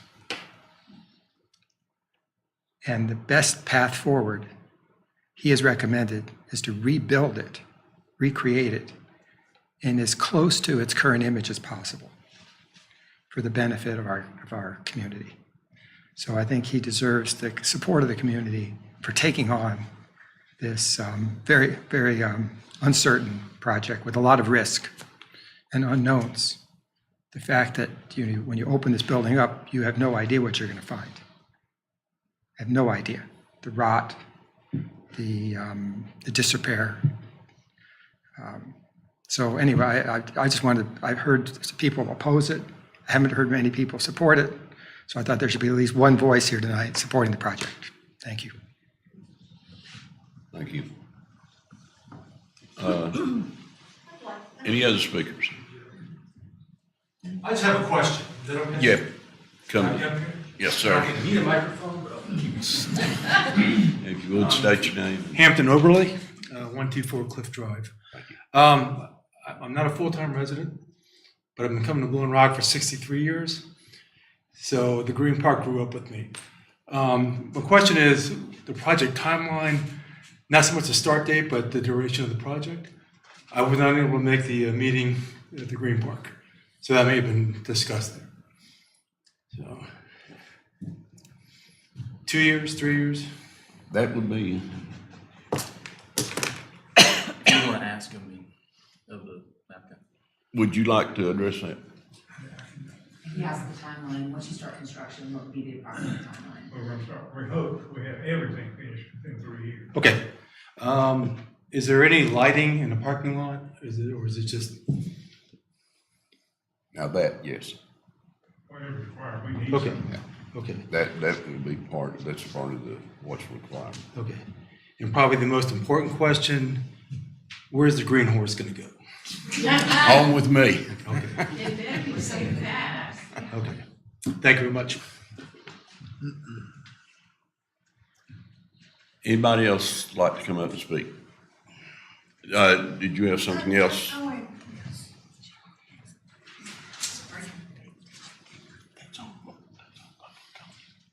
I'd just like to say that I restored an old bark house. And yes, the joists were rotten. Yes, there's no insulation. The walls had to be ripped out.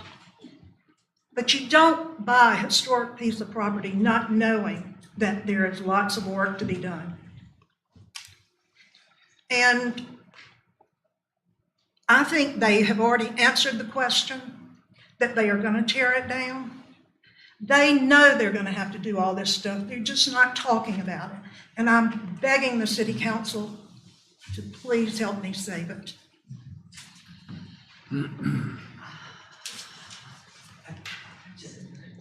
Okay. And I'll get you next, Lord.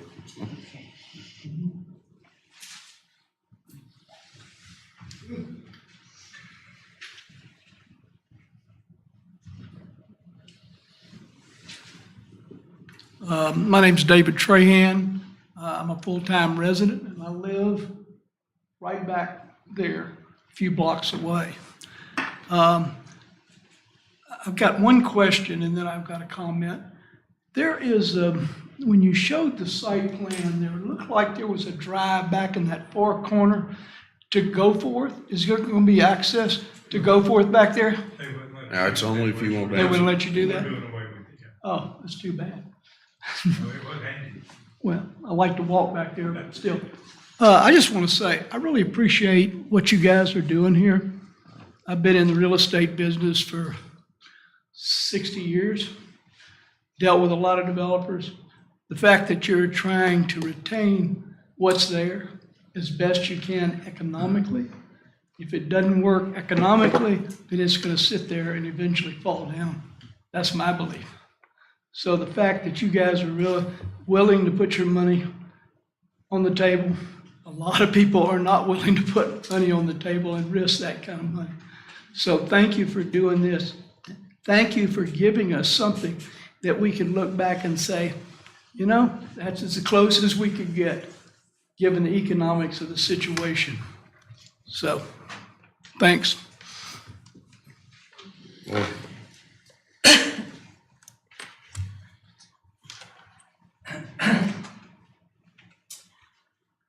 I'm Lori Mulhern. I didn't think that I was going to have anything to say, but I would like to say that anybody who's concerned about saving the Green Park needs to just look at that rendering, and that is saving the Grand Dame again. She needs it. I believe that John and Bill and Will do a good job, but more than that, I believe they will do the right thing. And I do speak on behalf of Steve as well. Thank you. Thank you. Anybody else from the audience? Do I hear a motion to close public? So moved. I hear a second. Second. Okay, public hearing closed. Council?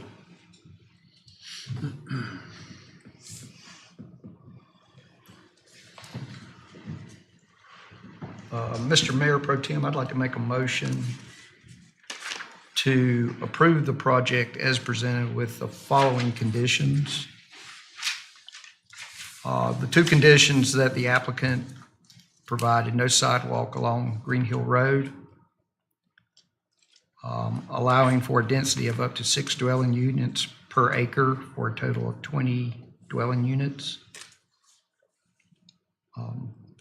Condition that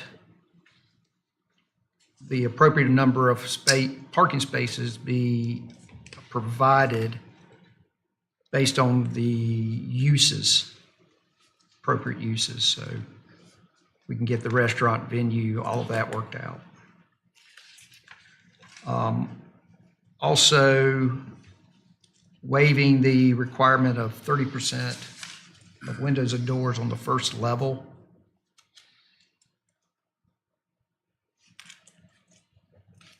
And then requirement that the primary facade, and I'm referring to the condos here, do not face the street. Can you say that again? Yeah, so section 16-21.4.5 requires that the front of the building, primary facade face the street, and it currently does not. And then I think that's it. I think that's all the Any conditions. deviation, come back to us. What's that? Any deviation, come back to us. Yeah, I think that's automatic, but yes, sir. I'll second David's motion. Did you get all that, Hillary?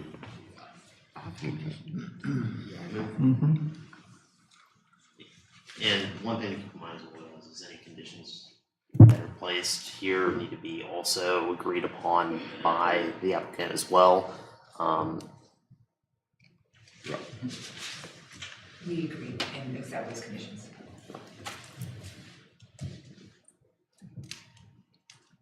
Okay, there's been a motion and a second. Any questions? More questions? If not, Kat? Well, I'd like to say something before I get my vote. I remember when the Green Park Inn was a thriving business in the 70s. And it's just every decade has seen it go down. I go by the Green Park Inn every day if I leave the house. Many days, there are no cars in the parking lot. And what has happened to the structure of it is what we have now and does not allow, in my opinion, saving it with no building or reconstruction. And I'm a big historic preservationist. I'll say that. All the buildings in Williamsburg were built in the 1920s in colonial Williamsburg. The Tryon Palace was actually renovated in 1950, and part of it was brand new. And you get to a point with a building where it can't be saved as its structure is. In Europe, they're equipped differently. They continue to renovate or reconstruct or maintain constantly. This has not happened at the Green Park Inn. And so I am voting yes on this project because I think coming into our town from the south, this will be a vibrant place that looks so much like what we've seen in our lifetimes. So I'm voting yes. Dave? Yes. Melissa? Yes. Pete? Yes. Before I vote, I will tell you, John, you know what Stanley Green used to call the motel, don't you? The baseball motel. Because there was a pitcher on the dresser and a catcher under the bed. So I always remember that. Like Kat had talked about, I do want to see it carried on. Since a little kid, that's what I've looked at. Ate there a lot when I worked for the town, and I would like to see it be the grand dame that she once was. The shuffleboard that used to be out front, the games we used to play there. Anyway, I vote yes. So, with that being said, we will adjourn for 10 minutes while we do a changing of the guard again. There'll be a shorter man coming in.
All righty. Moving on. All right, now this next section is the regular agenda, Part F, Memorial Park. Mr. Shane Fox. Thank you, Mayor and Council. I won't take it personal that everyone seemed to leave after this. So we'll move on to Part F. A few years ago now, we started the conversation about Memorial Park and created the Park and Rec Advisory Committee with the hopes of, one, providing you all with a scope of potential changes and needs to the park with some additions. And then ultimately, the goal was to achieve an award of a Part F grant, which we did receive. The $500,000 grant is out there and does have a deadline of February 2026 that money has to be expended. We have attempted on a couple of occasions, our Phase 2 is what we'll call it, of the park project. We have attempted at least on 2 occasions bidding of Phase 2 with prices being outside of the available budget. Phase 2, third attempt, I believe is correct, bid attempt has come back with, I believe, more favorable bids. I'll ask Doug Chapman with McGill and Associates to come up in just a few moments and go through the scope of what Phase 2 entails, because we did change it to make sure that we fit within the scope of what was required for the Part F grant. So Doug, would you come up and talk through the overall scope? Thank you, Mayor and Council. Some of this will be things that we talked about at the retreat. So the scope includes refurbishing the tennis courts. So they'll come out completely and we'll have new asphalt courts, no carpet this time. There'll be a new picnic shelter, shuffleboard courts, an updated goggle ball pit. We'll renovate the volleyball court. There's an addition to the playground. The lower basketball court is going to be redone for permanent pickleball, and we'll leave basketball goals on the sides to be used there to be a dual use, but primarily pickleball. And then we're redoing some of the alignment along Wallingford. We're taking out the retaining wall between the tennis courts and Wallingford and regrading that area, so we won't have the ADA ramp at that point that we originally had. And we're redoing the parking along that area, and the dumpster will be moved out. That reduced the cost by reducing the retaining walls in that area. So here's a site plan, a color site plan of what that looks like, the total project. On January 23rd, we received 3 bids for the project. The low bid came from VPC Builders for $1,356,573. We feel better about this bid than we have the other bids that we had before. We've reduced the scope, but we've also gotten better bids. We had 3 bids. We felt better about that process at this time. So next, we'll talk about how it's going to be funded. Yes, we mentioned at the retreat the results of the bids. The overall low bid, $1.3 million, $56,573. We did provide, again, for round number purposes, a contingency along with the engineering oversight of construction of $143,427 to give us an approximate total budget of $1.5 million. We do have the $500,000 Part F grant, so approximately $1 million needs to be funded from the town. Our recommendation is that we would move forward with the approval of the $1.356 million bid tonight because of simply the timing of the need of the construction. VPC has indicated that if the bid is awarded tonight, they'll start construction within the next 30 days or so, which will allow for the project to be completed within the 2025 year prior to the end of our Part F grant, which does expire in February 2026. That being said, the $1 million is going to be proposed as a debt financing. We have spoken to our debt consultants, First Trine, and they are working through some options to bring to you potentially as soon as next month. More than likely, it will be the April timeframe. Next month, I will bring to you some different options of potentially packaging this along with the other acute needs that we talked about at the retreat. Main Street crosswalks, flat work, along with paving, some of the immediate paving needs, and some of the sidewalk repairs. We feel like that it's probably advantageous to the town to not necessarily move too quick with this $1 million debt option as much as it would be to package those options together and bring to you a package, much better rates and longer terms, given the overall improvements, not only to the park, but the land improvements with the sidewalks, paving, and Main Street. So at this time, we don't have a funding option to present to you outside of a reimbursement resolution of asking you to approve the award tonight, and then we will simply repay ourselves once we receive the debt financing. Council? Ready to make a motion to approve the low bid? So moved. We have a yeah from David Harwood, which I think is the first. Okay, any further discussion? Melissa did second. Any additional discussion? Okay. Yeah. Aye. Aye. Melissa? Yes. Yes. Pete? Yes. Okay, you got it. And I would like to say thank you. Thank you for a 3-year process to get to this point. So we are seeing the finish line within the 2025 year. Phase 1, restrooms complete. They are fantastic and utilized quite often. Phase 2 will make a much needed improvement, not only to the park, but also access into the park with the sidewalk, steps, and overall traffic flow in Wallingford. So thank you. Thank y'all. All right, moving right along. Sunset Crosswalk Budget and Budget Amendment 2025-04, back to Mr. Shane Fox. Thank you, Mayor and Council.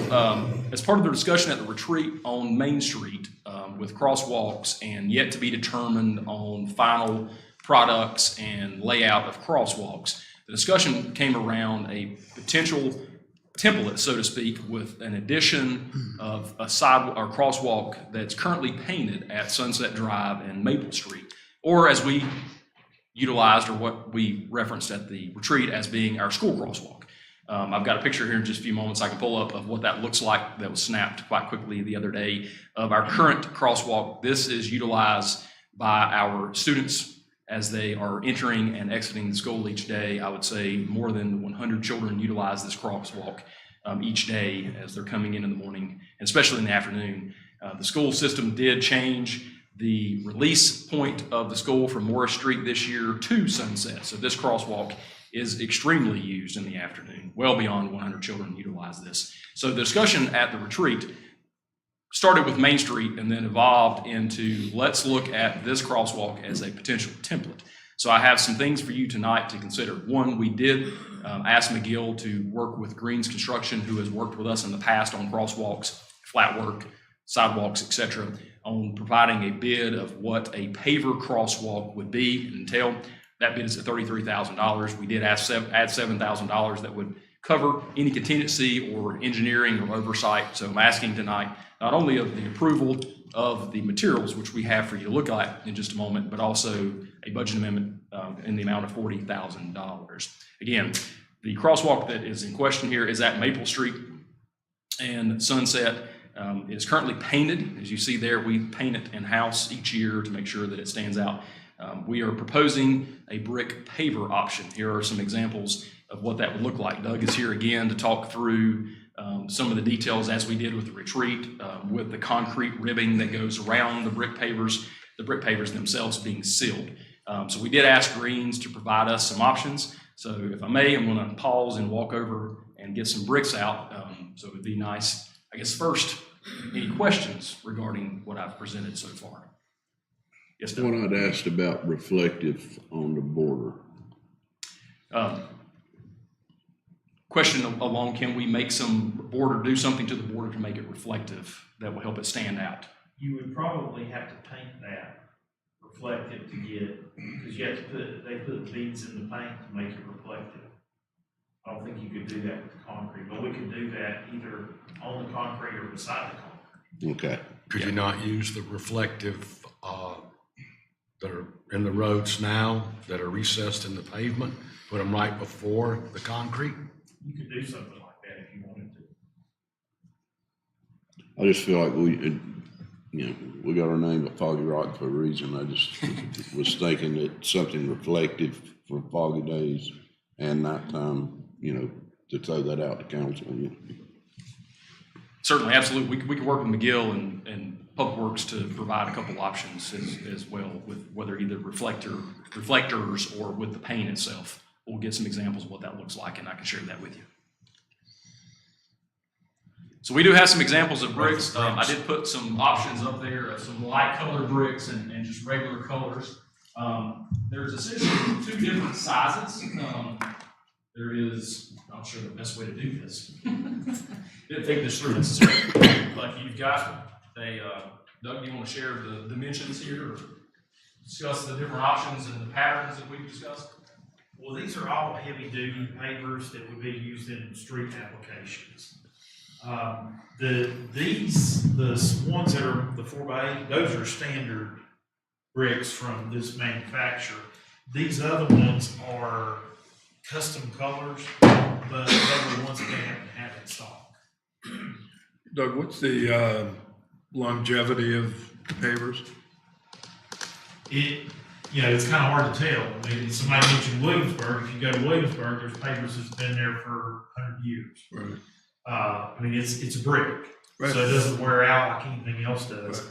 But it's probably more susceptible to how it's going to get torn up over time, either by traffic, snow plows, etc.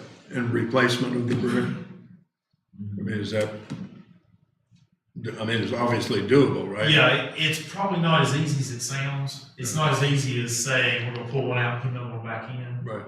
But you would do it with something in that manner. They will have concrete underneath the pavers. Right. So they're not just sitting on gravel. And that would be the town's responsibility to maintain and repair them? Well, particularly on Sunset, but probably even on Main Street as well, because DOT's not going to maintain them. Right. What colors? Are these the only colors available? No, these are not the only colors, but the other colors are still in these kind of families. There's not some wide variety of colors. I've not seen them where they are kind of a dark red, not a bright red, but a dark red in different, communities.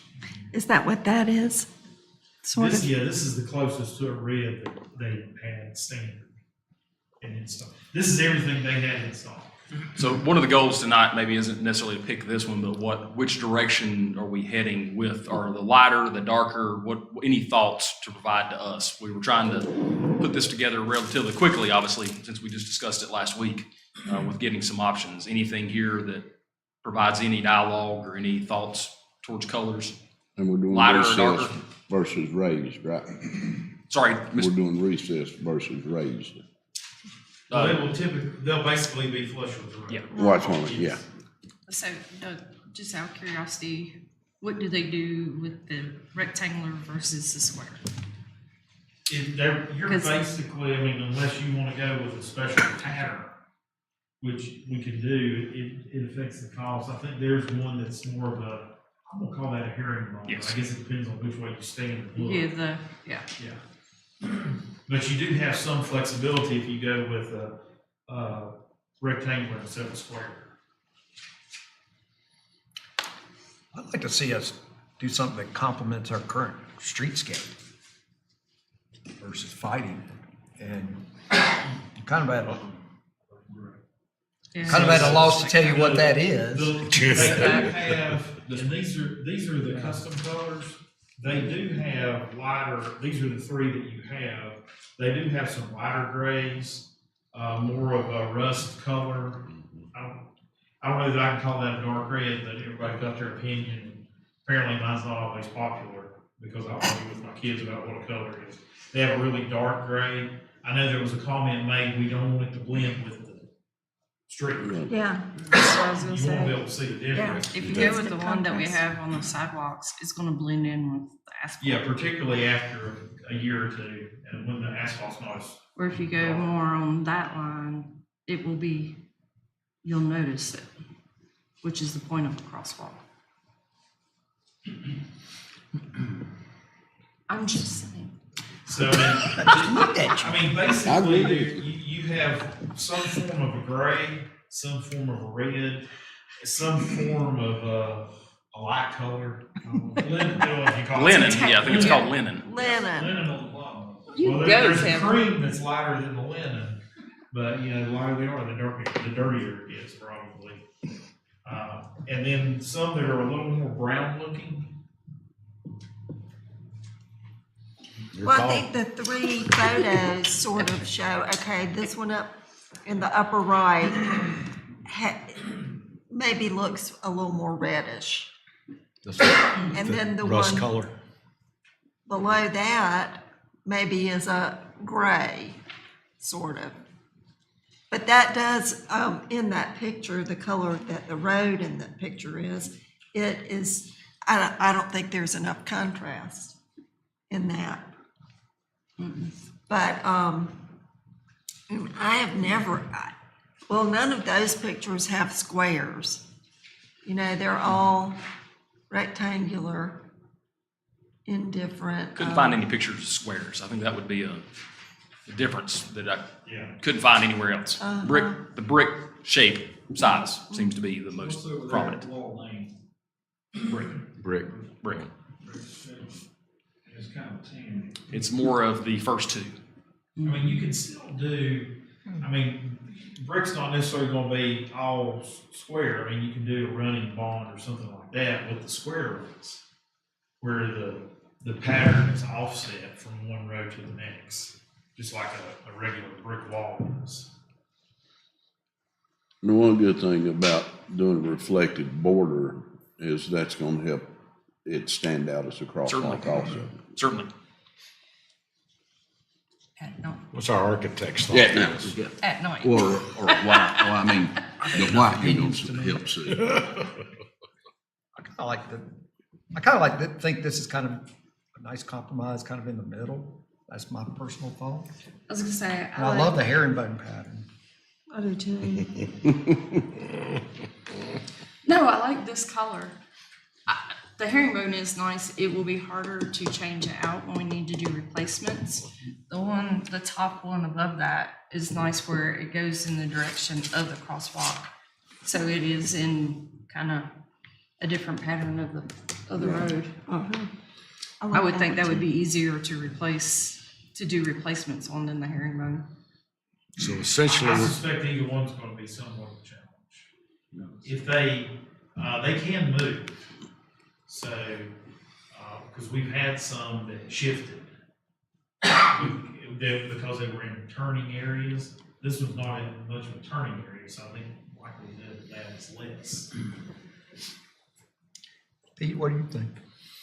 I like what Doug said, the red that makes it stand out, so it's not blending in with the everything else. Now you see up on the pigment. Streetscape, wherever that is. Well, it's got that mountain look, darker. I think you can find either way. Does it cost more to do herringbone? I would say it's probably negligible. I mean, it will cost some more. So you generally have a little bit more material that way, but I don't think it's gonna be a big difference. All right, let's do it this way. so the main thing is we're looking for color. Does anybody like this? No. All right, it's out.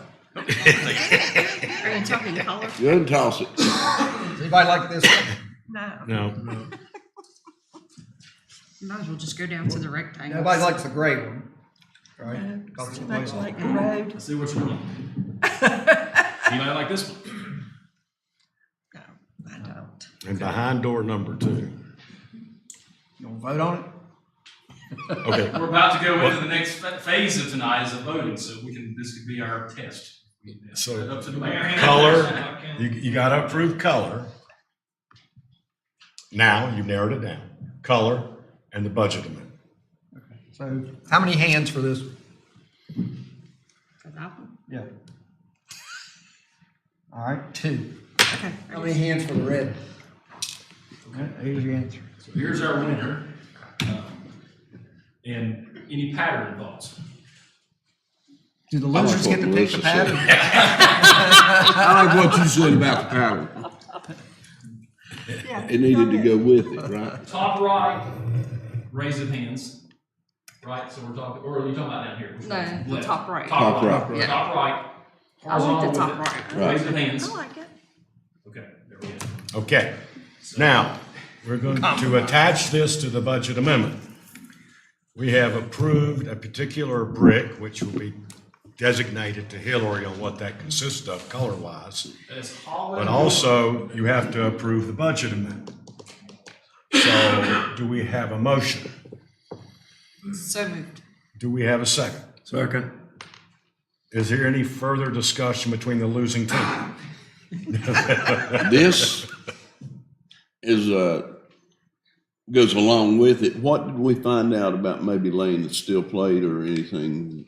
Because you had talked about we'll have to close. We haven't got an answer to that yet. Okay. All right, so we have a motion, we have a second, no additional discussion. Kat? Aye. David? Aye. Melissa? Aye. Doug? Aye. And Pete? Aye. Thank you. I would also like to add that our signs, flashing signs are in. We have worked with Brimco. They will be installing those signs with a meter very soon. So Mr. Blackburn spoke with them this week about the installation of the crossing signs, which is for the school as well. Cool. All right, moving right along. Board appointments. Did everybody get their list that Hillary sent you via email? Have you already made your decisions on that list? Oh, I thought we were voting here. Well, what? No, I need to fill it out. I didn't realize we were supposed to fill it out in writing. Okay. Well, you can go ahead and fill it out now. I have mine. Very good. An A+. Cat did her. Pete, you got yours? Okay. Hillary, would you allow them, do you have copies for them? Yes. Okay. Let me explain one thing that I did not put on here, Shannon, I talked about right before. So there is one planning board seat, and that's for the vacant one. It's only a one-year term. So if you can just indicate when you do your voting on the side of who you want to have that one-year term. And I think everything else is explained. And then the council seat will decide after. So for the record, starting up top, you'll see behind me on the screen that the planning board has, three seats.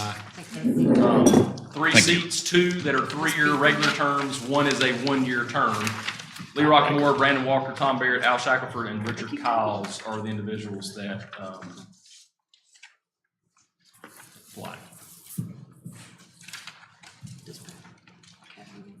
While I'm up here, I'll go ahead and say Board of Adjustments, there's two seats, one full-time, one alternate. ABC Board, there's one seat, that's a full-time seat. And then on the TDA, there are two seats, both full-time, both lodging, and then the Town Council seat, which currently is occupied by Mr. Green, will also need to be discussed.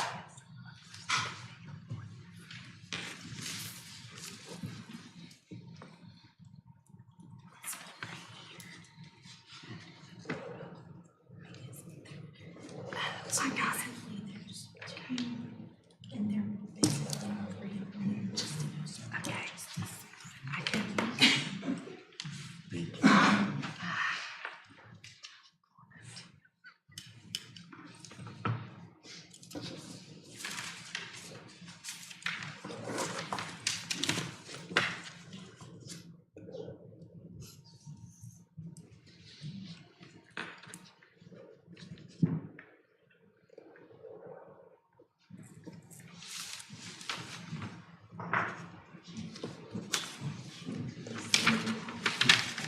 We all signed it all as well. Do we need to sign it? If you would. Did have one, Councilmember? Full name.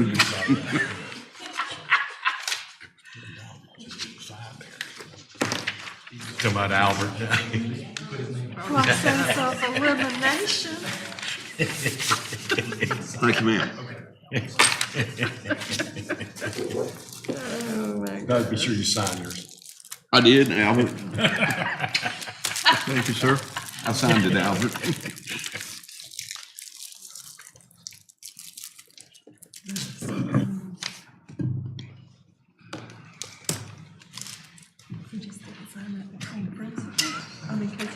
Pretty sentiment, I like that. What do you think? What was he doing? I was trying to figure out what he was He wanted to be anonymous. doing. Pages. Hey, look. What? You took Boy, a seat, see, okay?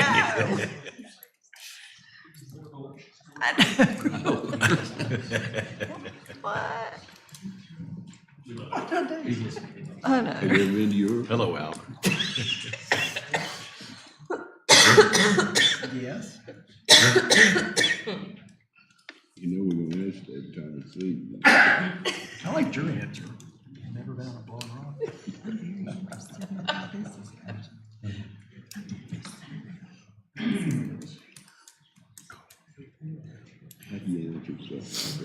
See, I just said that. I'm like, that's a trick question. I'm not comfortable. I'm not comfortable answering.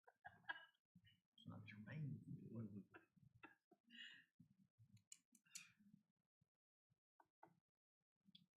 Yes, I'd like to go back.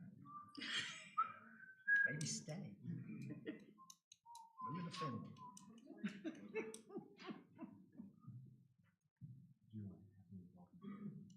Right, just like it was. Yeah. Oh.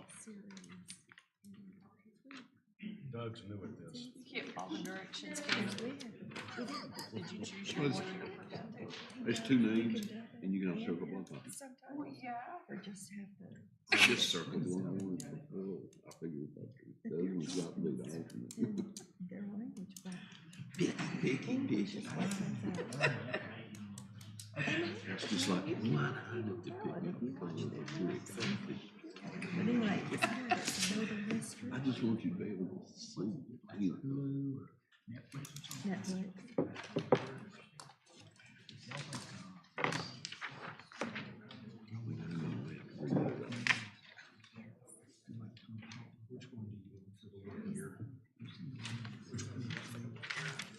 Come on, follow directions. I thought I did that. I told you he was our new album. Listen when the woman tells you something. I wrote it, but I wrote it down. A different one. Have you ever seen Josh? Let's do the plan. He's got a laid back style, sort of like Nate Bargatze. And It's another one I requested you back. I'm telling you, spirit. There's a Chad in that one. Well, yeah, there's a Chad in that one. I'm about to request from you guys. You have a tie.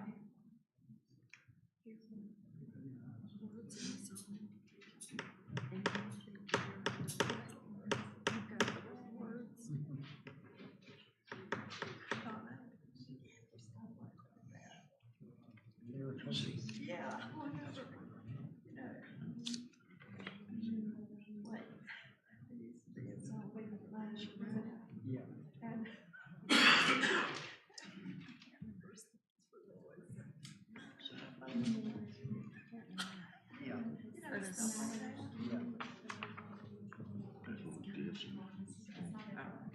I don't remember. They never make any sense.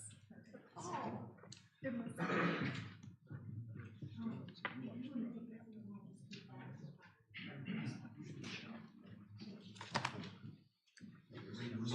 Go for it. So we did have a couple ties. So the mayor had voted just in case of the tie. So we do have a couple ties. We'll start with the planning board. Without a tie was Chris Squires, received the most votes. Then we had a tiebreaker with Brandon Walker receiving the second most votes, and Tom Barrett elected to the one-year term. So permanent members, 3-year terms, Chris Squires, Brandon Walker, 1-year term, Tom Barrett. Board of Adjustments, we had 2 positions. We had 2 individuals apply, E.B. Springs and Paul McGill. E.B. Springs and Paul McGill both appointed. Who had the most votes? It was a tie. And your tiebreaker didn't help on that one. ABC board, most votes was Al Shackelford. So Al Shackelford will be appointed to the ABC board. The TDA, Ali Borchardt and Kevin Walker, with Kevin Walker receiving the tiebreaker vote. So recap, Chris Squires and Brandon Walker, full 3-year terms, Tom Barrett, 1-year term. On Planning Board, Board of Adjustments, EB Springs, Paul McGill, both reappointed. ABC Board, Al Shackelford, TDA, Kevin Walker, and Ali Borchardt. Okay, council, you need to determine whether you would like, let's see, I think Pete's currently on there. Right. Food for thought. Do you want somebody else to be on there? Do you want Pete to continue? Does Pete want to continue? I guess it's, sorry, Pete, I should ask you. Yeah, yeah, I will. Council, thoughts? Do you need a motion for that? We'll need a motion to approve all of them. Yes, just lump them together. You good with that? Y'all good with Pete? Yes. Should we go in closed session and discuss this? Okay. All right. Do I have a motion to approve the boards as presented? So moved. Do I have a second? Second. Any discussion? Okay. Pat? Aye. David? Aye. Melissa? Aye. Doug? Aye. Pete? Yes. Congratulations, Pete. Thanks for serving. Thank you. Yes. Thank you. All right. Good. All right, moving right along. Official reports and comments. All I have for this evening is I want to thank the department heads, Tasha, Shane, all the hard work they put into the winter retreat. I thought it went, and they were all led by Hillary, which was great. So thank you. Hillary, great call. I thought that the venue was excellent. My hat's off to you. And thank you, Shane. But y'all did a great job. I think it went well, and you got a lot on the plate. So thanks to all the department heads and everybody. So thank you. We have wonderful staff. Yes. That's all I've got to say. Oh, that was easy. Okay. David? Yes, I want to first thank everybody, department heads, Mr. Fox, for the great retreat. Thank you so much. It was well-run, kept us on task, and I think we made some great decisions. I want to acknowledge two employees of the town. This past Saturday, on February 8th, my mother-in-law fell at her residence, and she suffered a broken wrist, a broken nose, a deep laceration to her forehead. Luckily, we have one of those "I've fallen, can't get up" life alert things, and EMT firefighter Keith Servert was first on the scene, and he was just fantastic. I just want to acknowledge his professionalism. He put us all at ease and gave immediate care and reassurance to my wife Gina and I, which was a kind of a chaotic environment we walked into. The other individual that was very quick on Mr. Firefighter Servert's heels was Officer Bobby Cantor. And he also helped with the situation and was very prompt and professional in his response, and he made an incredible difference in the scene. And we as a council hear about how wonderful our staff is. It's a little different when you're on the receiving end. And it was a scary situation, and both these gentlemen were just fantastic, and I would really like to acknowledge them and just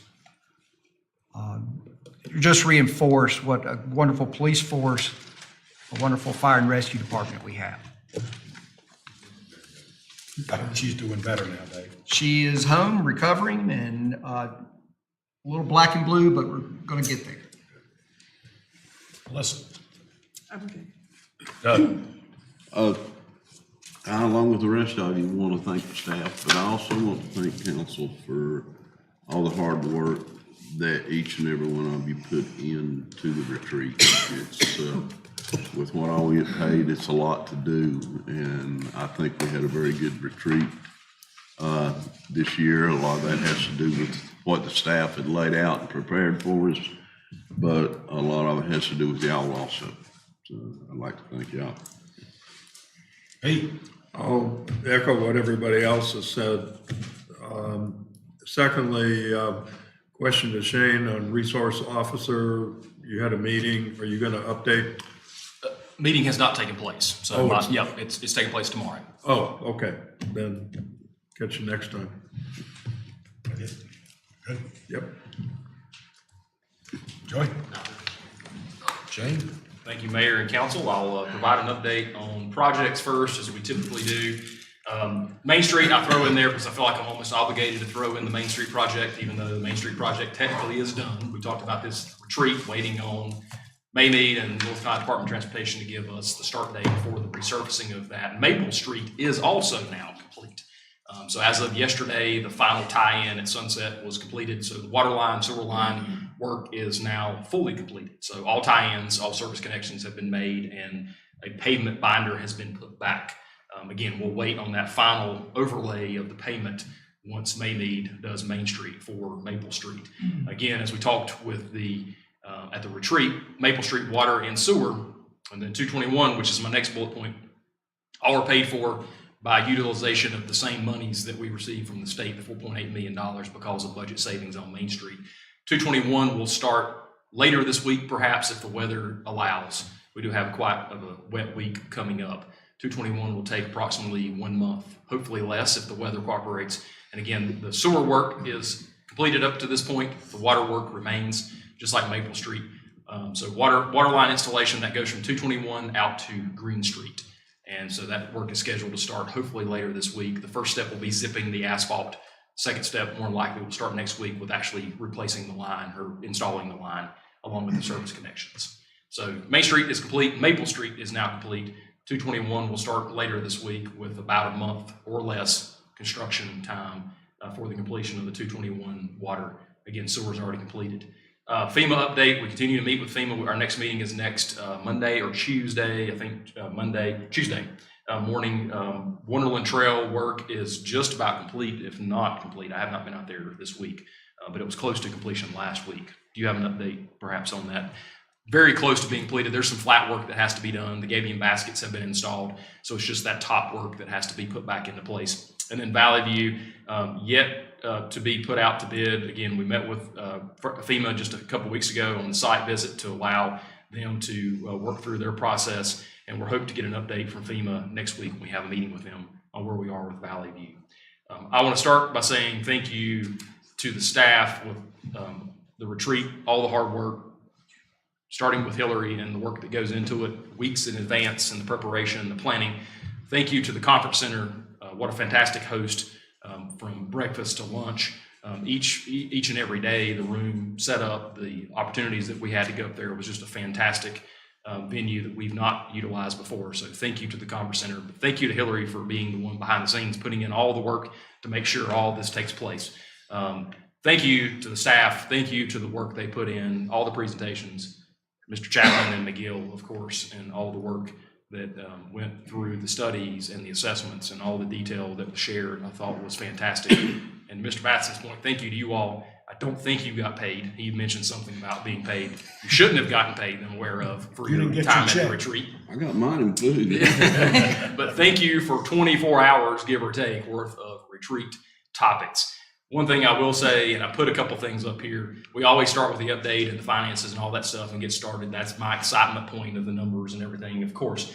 But we were really able this time, I think, to go into some really nice separation between what I would consider more acute projects that are needed in the next 12 to 18 months, Main Street, crosswalks, some flat work, paving, sidewalks, that type of thing. And then the long term, which will more than likely be coming back to you once or twice or three times in the next bit, as another bond issuance potentially as we get into 2026 and 2027. So thank you. A lot of topics that you see up here that we've talked about in the past, some new ones like housing. So very thankful from a staff's perspective. I can speak on behalf of the department heads and all the work that they put in. Thank you for being engaged, and thank you for the dialogue and the conversation, because it doesn't go unnoticed. It's very great. We're very grateful of your time and your commitment that you put into the retreat. So thank you for all the work that went into it.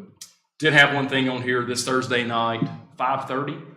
5 here. We do have the neighborhood meeting for the Shops on Parkway.